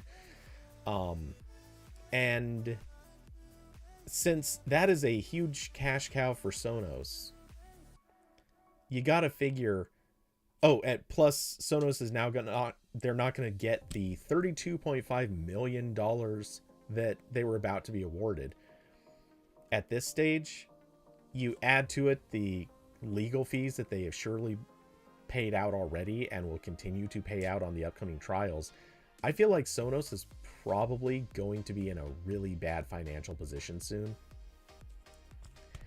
And if that's the case, my hunch is they're going to be looking for a buyer. I think Sonos probably will not be sticking around a whole lot longer. Which, look, it's not that I want to wish people out of their jobs, because I certainly don't. Like, the Sonos engineers, I have no ill intent towards most of them. It's only the leadership of the company and how they have behaved that I have a problem with. So in that sense, yeah, let's just see Sonos go. Screw that company. They've kind of worn out their welcome. They've been hostile to customers for years. They actually have planned obsolescence, or rather forced obsolescence, for their products. They actually brick products remotely, and that is ridiculous beyond description. There's a lot wrong with them as a company, and I really do not. I would not see anything wrong with seeing them just vanish. They don't need to be here. But yeah, it's 100% a management thing, which, as a side note, speaking of management things, the former CEO of Unity, he out. I know, totally switching stories, but after all the drama from Unity, he is stepping down. I personally think that more people probably need to go. They need to have some heads rolling for this one, not just one. But yeah, that, at least that's one of the people involved in that decision that is he's not going to be anymore with them. So good. Anyway, I do look forward to the drama of Sonos going bye-bye. That's a lot of recap to basically say, yay, Sonos probably gonna die. I'm curious who's gonna pick it up at this stage. I think to me, the most likely choice is Amazon. I know other people would probably think, oh, well, Google could make its whole problem go away. Like, let's be honest. Sonos valuation.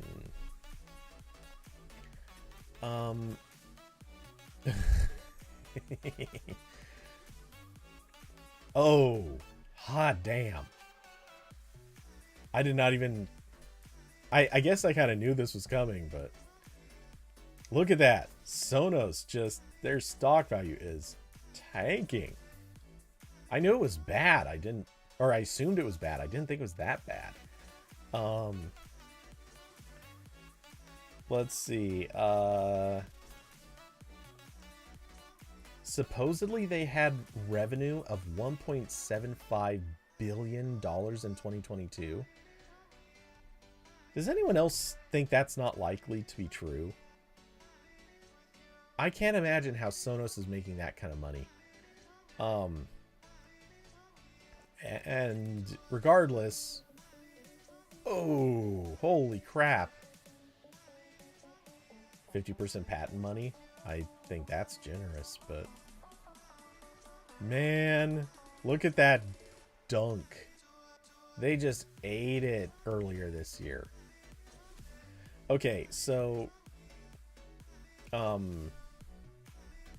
Yeah, I just don't see them sticking around. Maybe they're worth more than I thought. I was thinking that they were... Because they... Okay. This headline kind of says it all. The Verge says Sonos vows to keep fighting Google for the benefit of small companies. Quote, the benefit of small companies and its own revenue. Sonos can call itself a small company, but if they're really pulling in $1.75 billion, you're not a small company anymore. You can't claim small company if you're pulling in over $1 billion a year. Yeah, that could have been an earnings call, but I'm thinking that had to be something else. That must have been a court loss or something. I don't know, but yeah, that drop on May 10th to May 11th is just ridiculous. They lost a quarter of their value from 21 and change down to 16 and change. And then, of course, over the next few days, it slipped even further. But wow, that is ridiculous for a drop.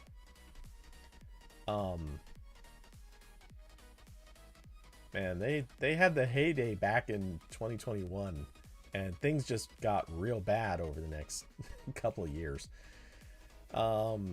Anyway, yeah, so things not looking so good for them. Anyway, what I was saying is, I'm sure a lot of people would probably look at this and think Google should buy them. I don't think Google has a reason to buy Sonos. I just don't.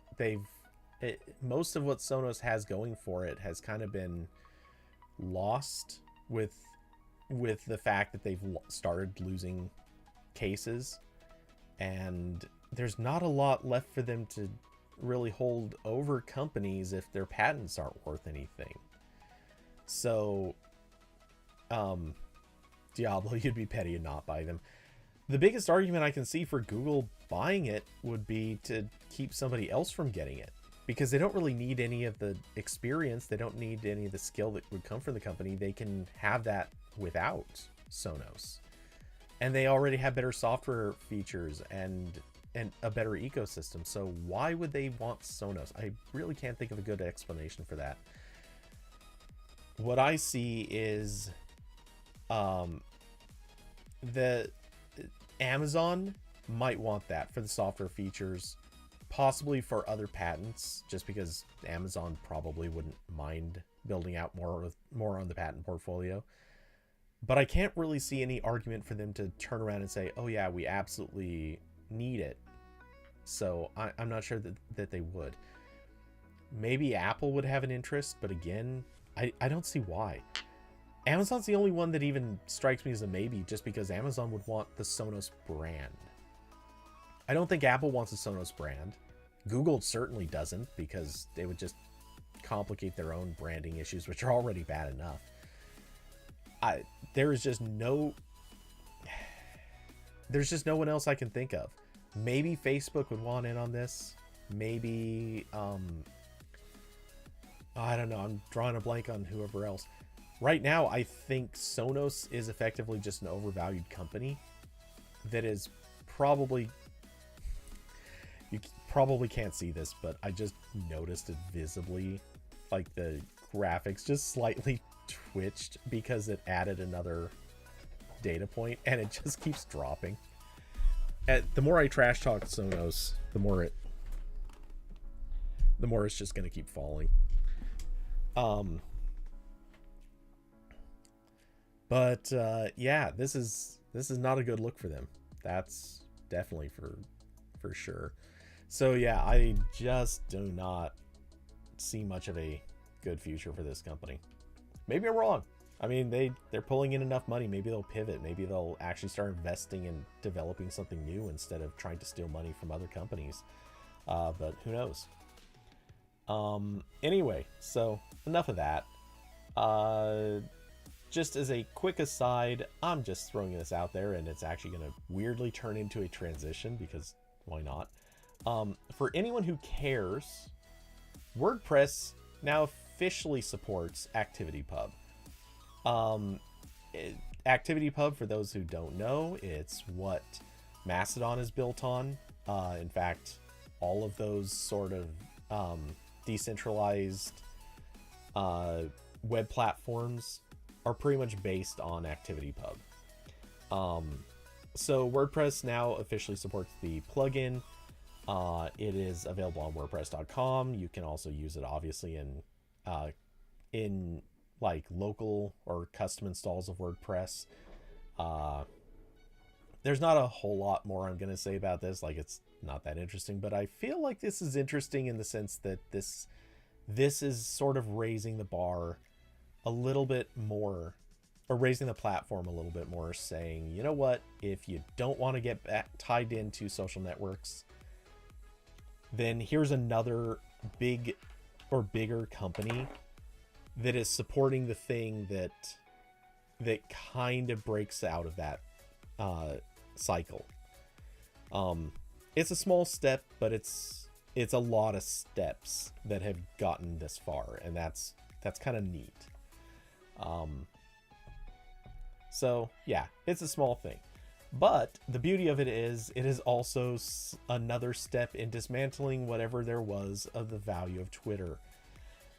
But I mean, WordPress doesn't have to do that. Why would WordPress have to do it when Elon Musk himself is working so damn hard to ruin Twitter?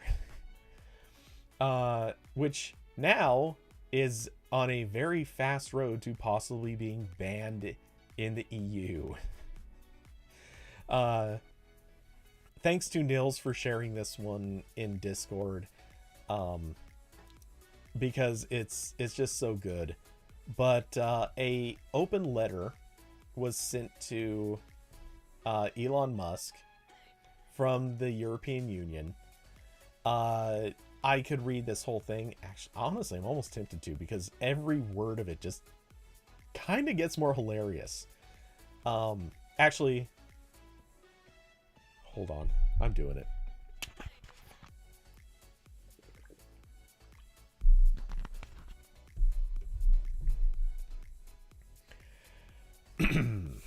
A dramatic reading by Cody Toombs. And forgive me, technically this was written by Thierry Breton, who is a woman. Sorry, I'm going to man this up a little.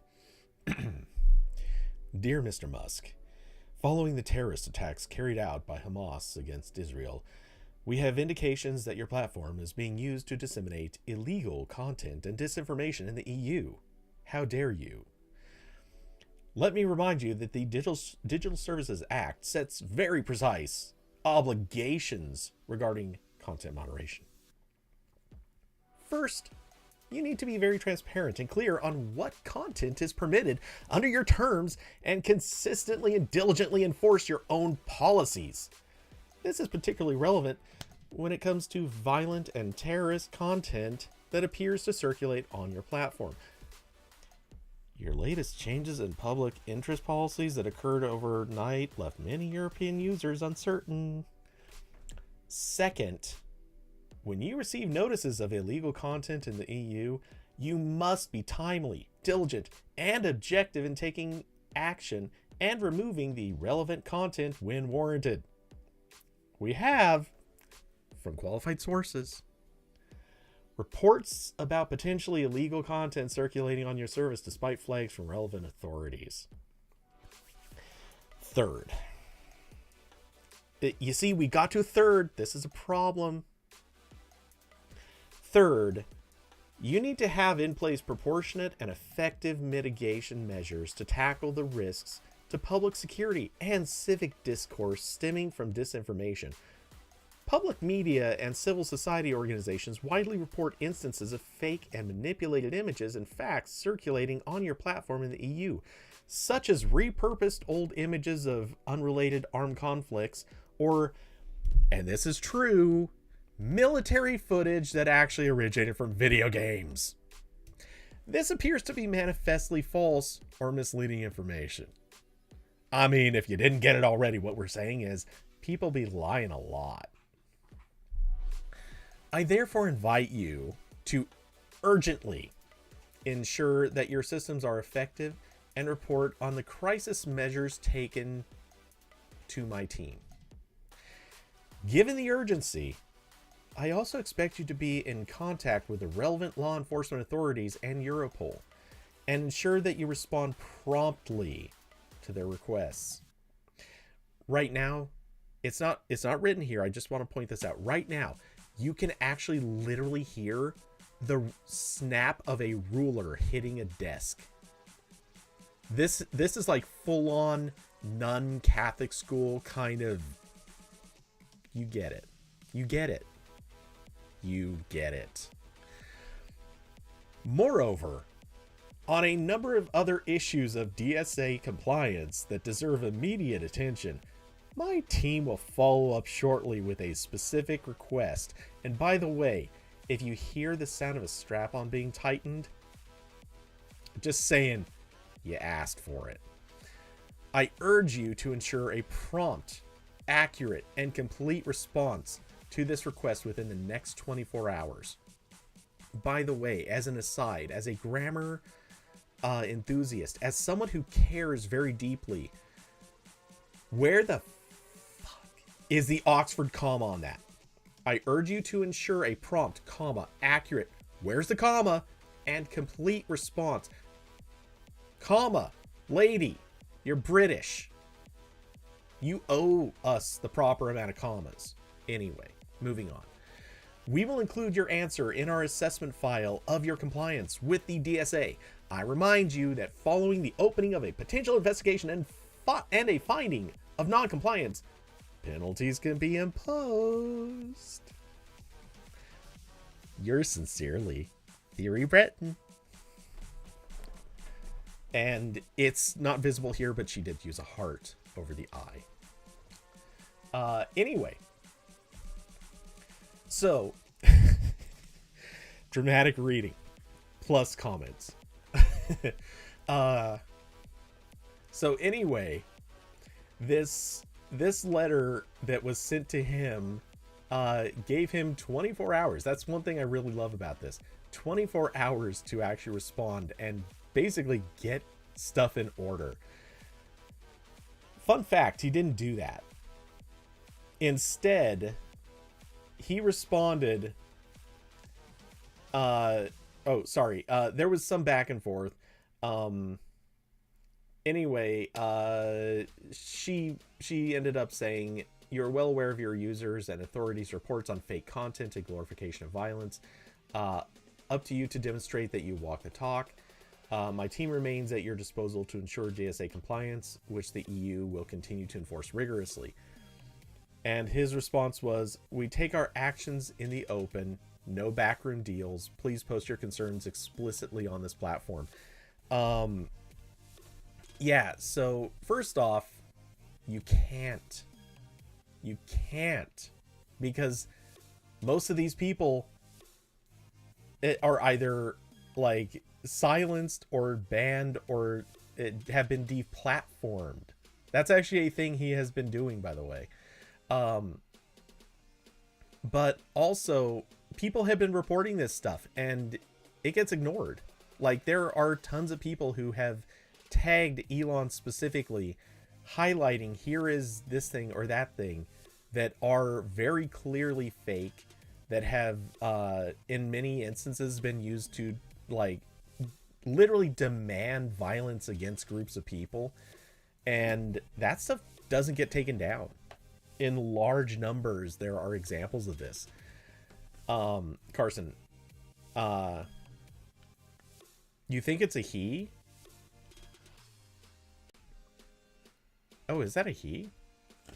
Hold on. Oh, is that? I guess it is. I think. I figured between the name and the pictures at small size did make it look like a woman, but yeah, I guess that actually probably is a guy. I apologize, Theory, for the fact that I can't quite tell and you didn't put pronouns in. This is one of those instances, like, normally I just kind of shrug and say, yeah, who cares if people don't include pronouns all the time. This is one instance where I have to go back and say, yeah, no, you probably should have thrown them in. It might have helped. No offense, but yeah, this certainly looks like a guy, though. Yeah, well, sorry, it is what it is. Let's see. It is slightly amusing how long it takes to get to any of the key words that would actually indicate gender.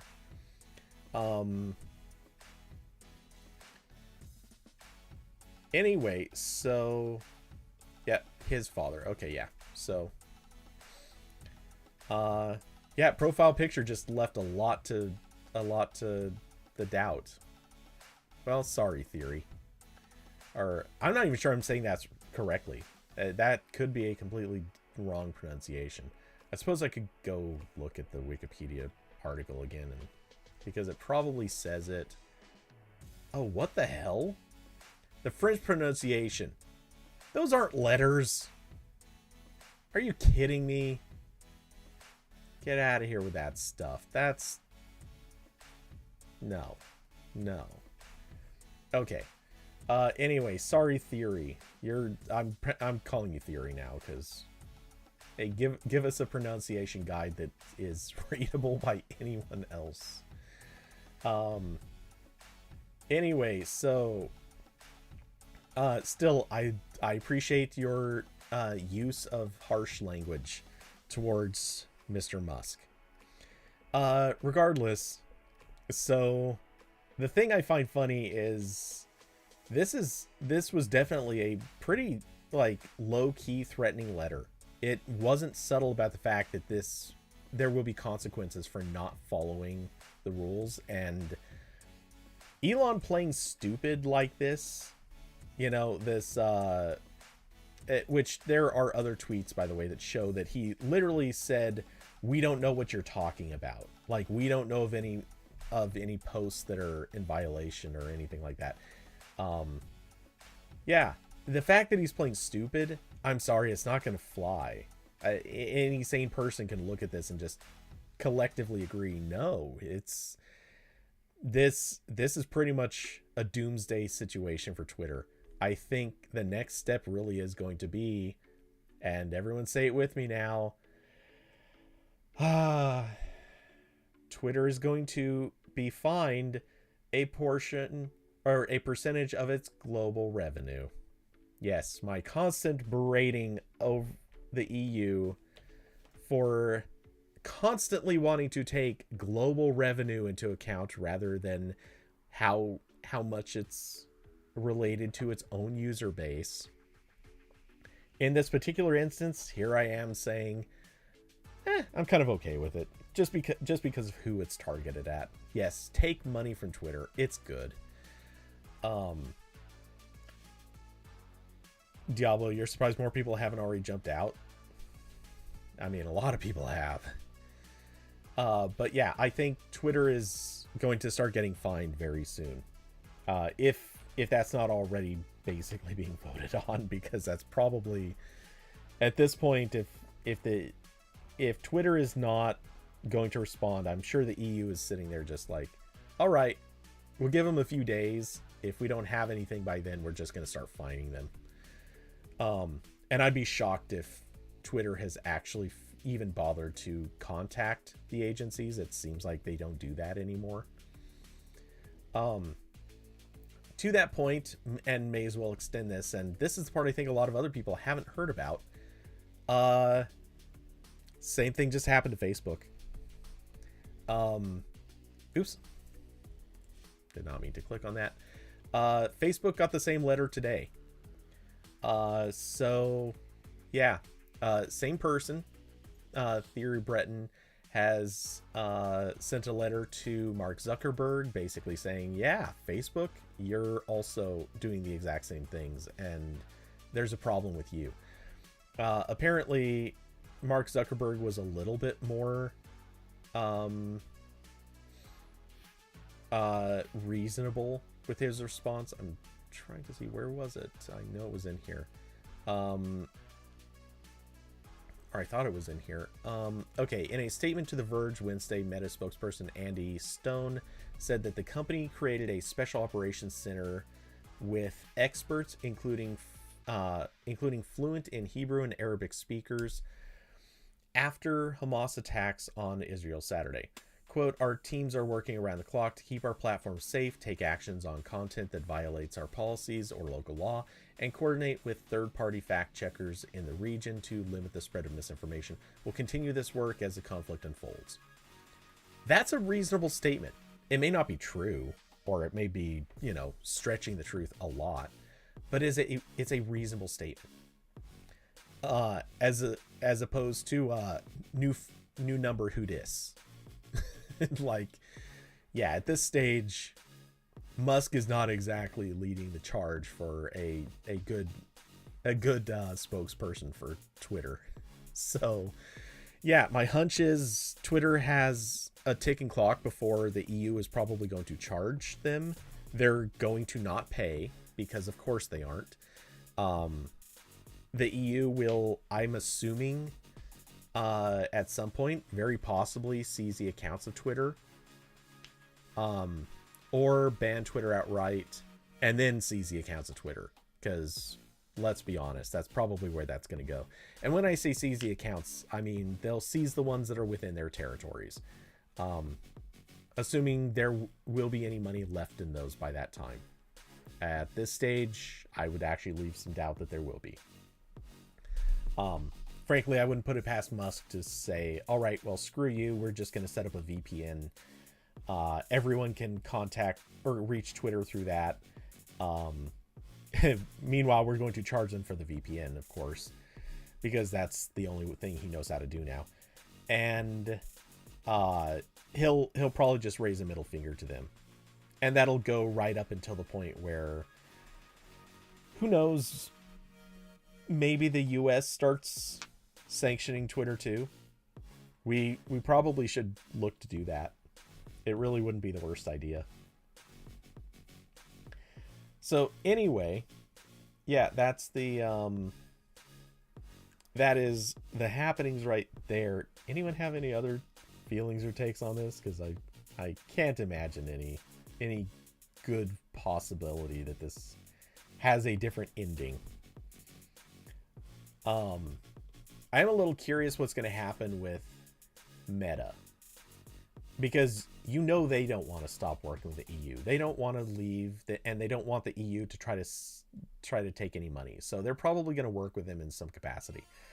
But I think Twitter is just going to keep banging about this notion of sort of fake free speech, where right-wing voices are the only ones that are encouraged, and left-wing voices are usually kind of either browbeaten or just outright silenced. Which, whatever. He's a troll, and It is what it is. But the fact that they are encouraging actual lies and manipulation, and not only are they encouraging it, just as a reminder, they're also literally rewarding it. Like, never forget that they actually have a system that rewards some people for having a lot of like reactions and being seen a lot. So anything that the algorithm presents a ton will get more attention. So it's encouraging people to literally lie. So yeah, I have a funny feeling this is going to come back to bite Twitter on all its asses. Regardless of whether the ass is named Elon Musk or Linda. Yeah, sorry, I forget her last name. I'm not sure if I even know how to pronounce her last name. But yeah, thinking this is not going to be good for really any of the asses that are there. Okay, so I was gonna try to do one more thing about Adobe, but I really don't know what to say about this. Not sure anyone saw this. It was kind of interesting. I'll paste a link in. I don't have as much. I was hoping I'd have something to say on this, and it just kind of didn't come to me. Adobe announced a ton of stuff that it's working on that all use AI, and a fair chunk of it uses 3D stuff. And apparently they also developed a dress that uses color changing fabrics, which is, the dress is actually neat looking. I mean, for what little they've shown of it, but yeah, so it can just live update the look of the dress. And these are just like flexible panels that can shift with time. But yeah, so, and they showed off some neat stuff. Like they have this, which is basically taking a picture through a window and being able to make the reflections in the window disappear, which is neat.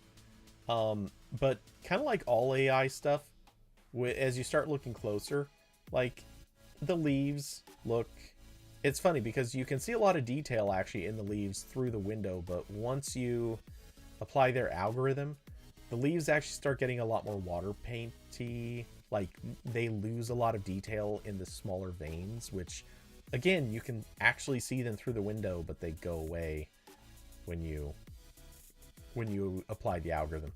The other one that I noticed, and I love this, at first I thought, oh wow, it's really impressive how much detail that got when it was like bring back the fur of the dog. Though you get over to this outer edge and yeah, it's losing some of the fur there. In fact, quite a bit of it in some spots. But the other one I noticed, the whiskers. If you look at the whiskers where they cross over the mouth, those whiskers all got shortened. This dog, it's like you took some scissors and just straight up chopped away a bunch of its whiskers. Also, some of its teeth disappear. I mean, it still looks great. This is still really impressive. I'm not disputing for a second that this isn't like a fantastic use of AI. And it looks so good. But it's missing some really, really obvious stuff. It still misses in the way that AI stuff always misses. So, don't get me wrong. If somebody posted this to any social network, my first thought is, holy crap, that is a great picture. And I would never think to look, like, are the whiskers too short? I would never think to look like, is the fur pattern kind of weird and maybe wrong where you're missing just a little bit up there? I would never look at a lot of the stuff like that. It would never even click to me. And I'd look at the leaves and think, oh, big deal. Oh, and actually it erased some dirt underneath at the very bottom edge of that. That's funny. But yeah, I wouldn't even notice most of this stuff. Like, it's stuff that a lot of cameras might have just missed anyway for whatever reason. Or because of lighting conditions, it might just actually look a certain way. Or who knows? Maybe the dog's whiskers got cut off. Like, stuff happens. But yeah, I mean, it looks great. It just happens to also be very, very wrong. And David, it's cool, but requires an Adobe subscription. That is one thing. I didn't actually read all of these, but I got the impression some of this stuff is just like, here's projects we're working on, not necessarily projects that are ready. In fact, this one in particular, the last sentence even says, quote, "I can see this being a useful addition to programs like Photoshop or Adobe Express if it makes the cut." So I'm guessing this is just not a thing yet. But it probably should be. Like, there are some neat things. And yeah. Did I post the link? I think that's the right one. Yeah, that was the right one. Okay, so yeah, that was the last link that I posted. So if anyone wants to look over these, some of them are really cool. There's some neat stuff, and I really wish this wasn't all things that were eventually going to be tied behind subscriptions. But, you know, cheers to Adobe. They are actually doing some very cool things. Their generative fill is really fantastic. And I kind of wish if I was going to still be, or if I had a reason to keep paying for Adobe's subscription, I might be more enthusiastic about using, or I might be more enthusiastic about, but I've been pretty happy to be breaking away from Adobe subscriptions. So probably not going to matter to me so much. And as far as I see it, other companies are going to do this stuff over the next 2 to 3 years anyway. Again, remember that part where remember that link that I posted to the DaVinci Resolve YouTuber who removed noise and got a perfect audio presentation? And if you're at all interested, since I'm about to end the stream pretty shortly, go back and here's a reminder to go back and listen to that, even if it's just like the first minute of the video. The thing is, that's DaVinci Resolve. A similar feature was added to Premiere. I think it was just like, I don't know, like 2 or 3 months earlier, if that. Another feature that was added to Resolve is text-based editing, or I think that's what they were referring to it as, or dialogue-based editing, something like that. Anyway, the whole idea is you can analyze a video, it finds all the words, and you can clip the video based on the dialogue that's detected in each clip. So instead of listening to all of this as it's spoken, you can actually go around and literally clip based on the words. Adobe Premiere had that like 2 months. I think it was about 2 months before DaVinci added it. DaVinci was already working on this stuff. They just got it in slower. And that's kind of the thing. All the stuff we're seeing Adobe doing with AI, someone else is already working on the same stuff. It's all going to come out in a few months to maybe a couple of years. So none of these things are going to be unavailable. None of these things are going to be exclusive to Adobe's software. They're just not there yet. So I'm not overly worried about missing out on anything. I think it's just a matter of time before we'll see everybody else adding it. It just may take a little longer. In some cases, other companies are even beating Adobe to the punch on individual features. So it won't be that long. But anyway, with that, I think I have pretty much exhausted the topics for today. Unless anyone has anything really quick to throw in at the end. In the meantime, let's see. I will quickly call out that there is, for anyone who may have missed it somehow, I did do a photo edit stream on Monday. I was aiming to do one yesterday. It did not have a chance to happen because I still need to get more photos to fill that one out. And though I did do some culling, but whatever. Anyway, if you're into watching photo edits, then that is then those can be interesting, and I babbled for quite a bit during those. Let's see, but there will be more photo edit streams coming up. How are the reviews going? So far, amusingly. Oh wait, did I talk about this? I think I did. Moment has sent me 2 of the lenses that I'm going to review, but they have not actually sent me any of the mounting, any cases or a mounting clip to use the lenses with. So I don't actually have any way I can review them yet, short of like holding, you know, hold a phone in one hand, hold the lens in place with the other, and I'm not doing that. I mean, I'll go to some extremes for reviews, but not that far. Let's see. I've got a NAS review that's actually what my next photo edit stream is probably going to be, unless, I don't know, I'm not a big fan of the photos that I've got. They're not that interesting, and unless I get some nicer ones shortly, I might not turn that one into an edit stream. We'll see. The tablets, the drawing tablets, I need to get started on. I've kind of been waiting because I need to get photos of them before I get them all ugly with fingerprints and stuff like that. Let's see. I've got a drone review that all I need actually to do now is literally write the last little bit of that review and get a few more photos. Let's see. Action cameras have kind of been stalled due to other stuff.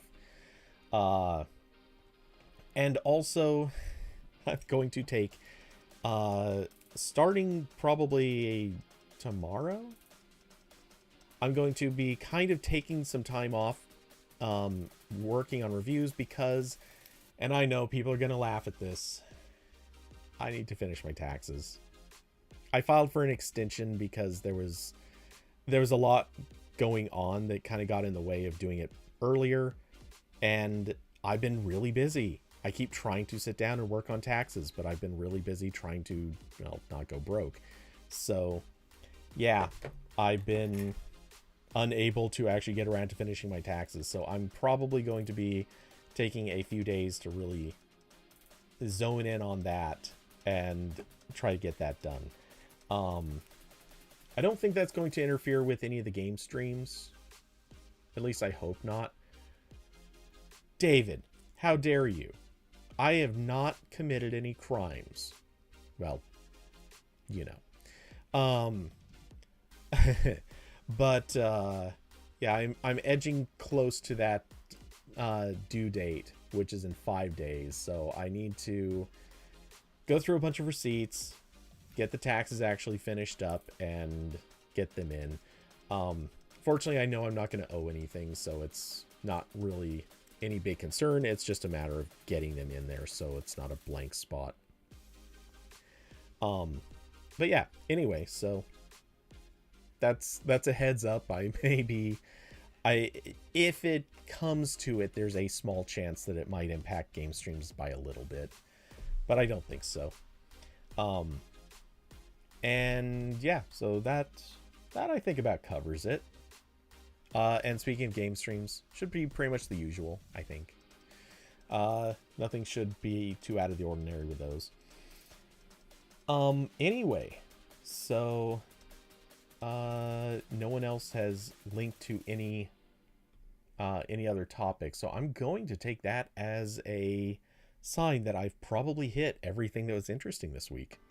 Everything, absolutely everything.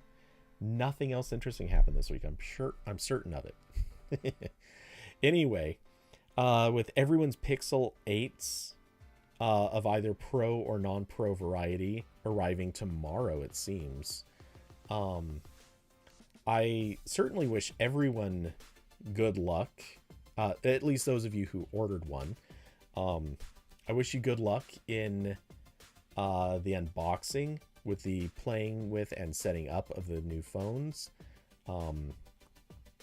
I am pretty determined to get a video made Probably focusing mostly just on camera stuff. Maybe I'll do an actual phone review out of it too. We'll see. One way or the other, at a bare minimum, I'm definitely gonna get like some sample shots and talk about them on stream, but that can come later. Or, well, I'll figure out what to do when the time comes.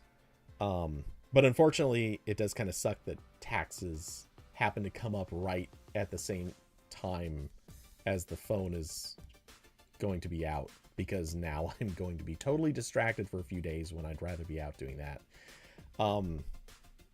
Do I use a Wear OS watch currently? Yes. I've been using, I reviewed it ages ago, or seemingly ages ago, a Fossil Gen 5. Is that what it was? Fossil, or Gen 6. I think it's Gen 6, actually. Yeah, it was a Gen 6. Let's see. Yep, this is the review. So yeah, I've been using this. It's an okay watch. I don't like the strap that it came with, and I never replaced it because I don't have anything that goes well with a black watch. So yeah, I've been continuing to use this strap, which just feels weird. It's not, camo is not my look. And the watch has been wonky. It doesn't always like to charge, which I think has more to do with this stupid charging puck that Fossil uses. And it's sometimes when I do get it on the puck, after the battery dies, it'll just suddenly decide, or not suddenly, but it just will not charge for like half a day to a day. And then all of a sudden it'll wake up and be like, oh no, you woke me from my hibernation. All right, fine, I'll start taking it seriously again. I honestly thought it was dead like 6 times. So, the Pixel Watch is probably going to be tiny. Yeah, I kind of gathered that it was a little too small, but we'll see. Maybe I won't mind it. It might sound weird, but you know what I almost wish somebody would do? I almost want somebody to make an actual case for the watch. And by case, I mean something that actually like gives it metal bezels and the whole 9 yards. I want them to make I want someone to make something that closes in the watch and turns it into what I like a smartwatch to be. There are already Pixel Watch cases. Not surprised. I doubt they do what I would want them to do, but I don't know, maybe. Anyway, so yeah, I'll be most of them look weird. That's the thing. I kind of expect they probably do, but you never know. It's not like I'm gonna go get one, but mild temptation. And I'm not even bothering to get any different straps, even though I've got that Google Store credit. Wait, your comment? Oh. Why did those just now start appearing? That's been the same view this whole time. Why did they just now start appearing? Oh my god, it's so dumb. Streamlabs is so broken. It does not work half the time. Anyway, so yeah. But yeah, again, confirming this is the watch I use when I remember to put it on, which is the one catch. I only put it on when I'm going out. I don't wear it around the house. So, yeah, only 2 comments. But God, Streamlabs, what are you doing? I will never understand this disaster of the service. Oh, a whole bunch of them suddenly show up. Yeah, I think they just are not getting updates at all. Or rather, not reliably. There's something wrong with the API or Streamlabs. Maybe they're overtaxed. I don't know. Which all it does is it reinforces the fact that I would really love to make my own YouTube bot to handle this stuff, and then I could kind of re-implement this stuff to work the way I want it to. But that's time I don't have. for a feature that would actually have no real return on value. So I'm not going to worry about it. But anyway,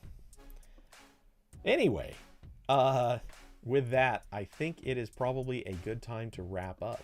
So, I hope everyone enjoys the pixels as they arrive. I hope everyone has an excellent rest of the day and the week, and I will catch you all next time. And as usual, huge thanks to Carson, Diablo, Austin, and David. Almost slipped up there. And huge thanks to Curvy. All of you for being excellent supporters of the channel. It helps so much. And for anyone who is listening now or later, if you'd like to help support the channel, there are links down below to Cash App, Streamlabs, and Patreon. I need to work out actual like rewards or something as a big thank you for people. I don't know yet what I'll do, but I will try to find something cool to do with that. Yes, Carson, getting some sleep would probably not be a bad idea. That, or if you're still wide awake, screw it, get some work done. Either one works. But with that, I thank you all for coming and hanging out. I will be back this weekend for some game streams, possibly tomorrow for a photo edit stream. It could happen. If it does, it'll probably be pretty late. We'll see how it goes. But with that, good night, everybody.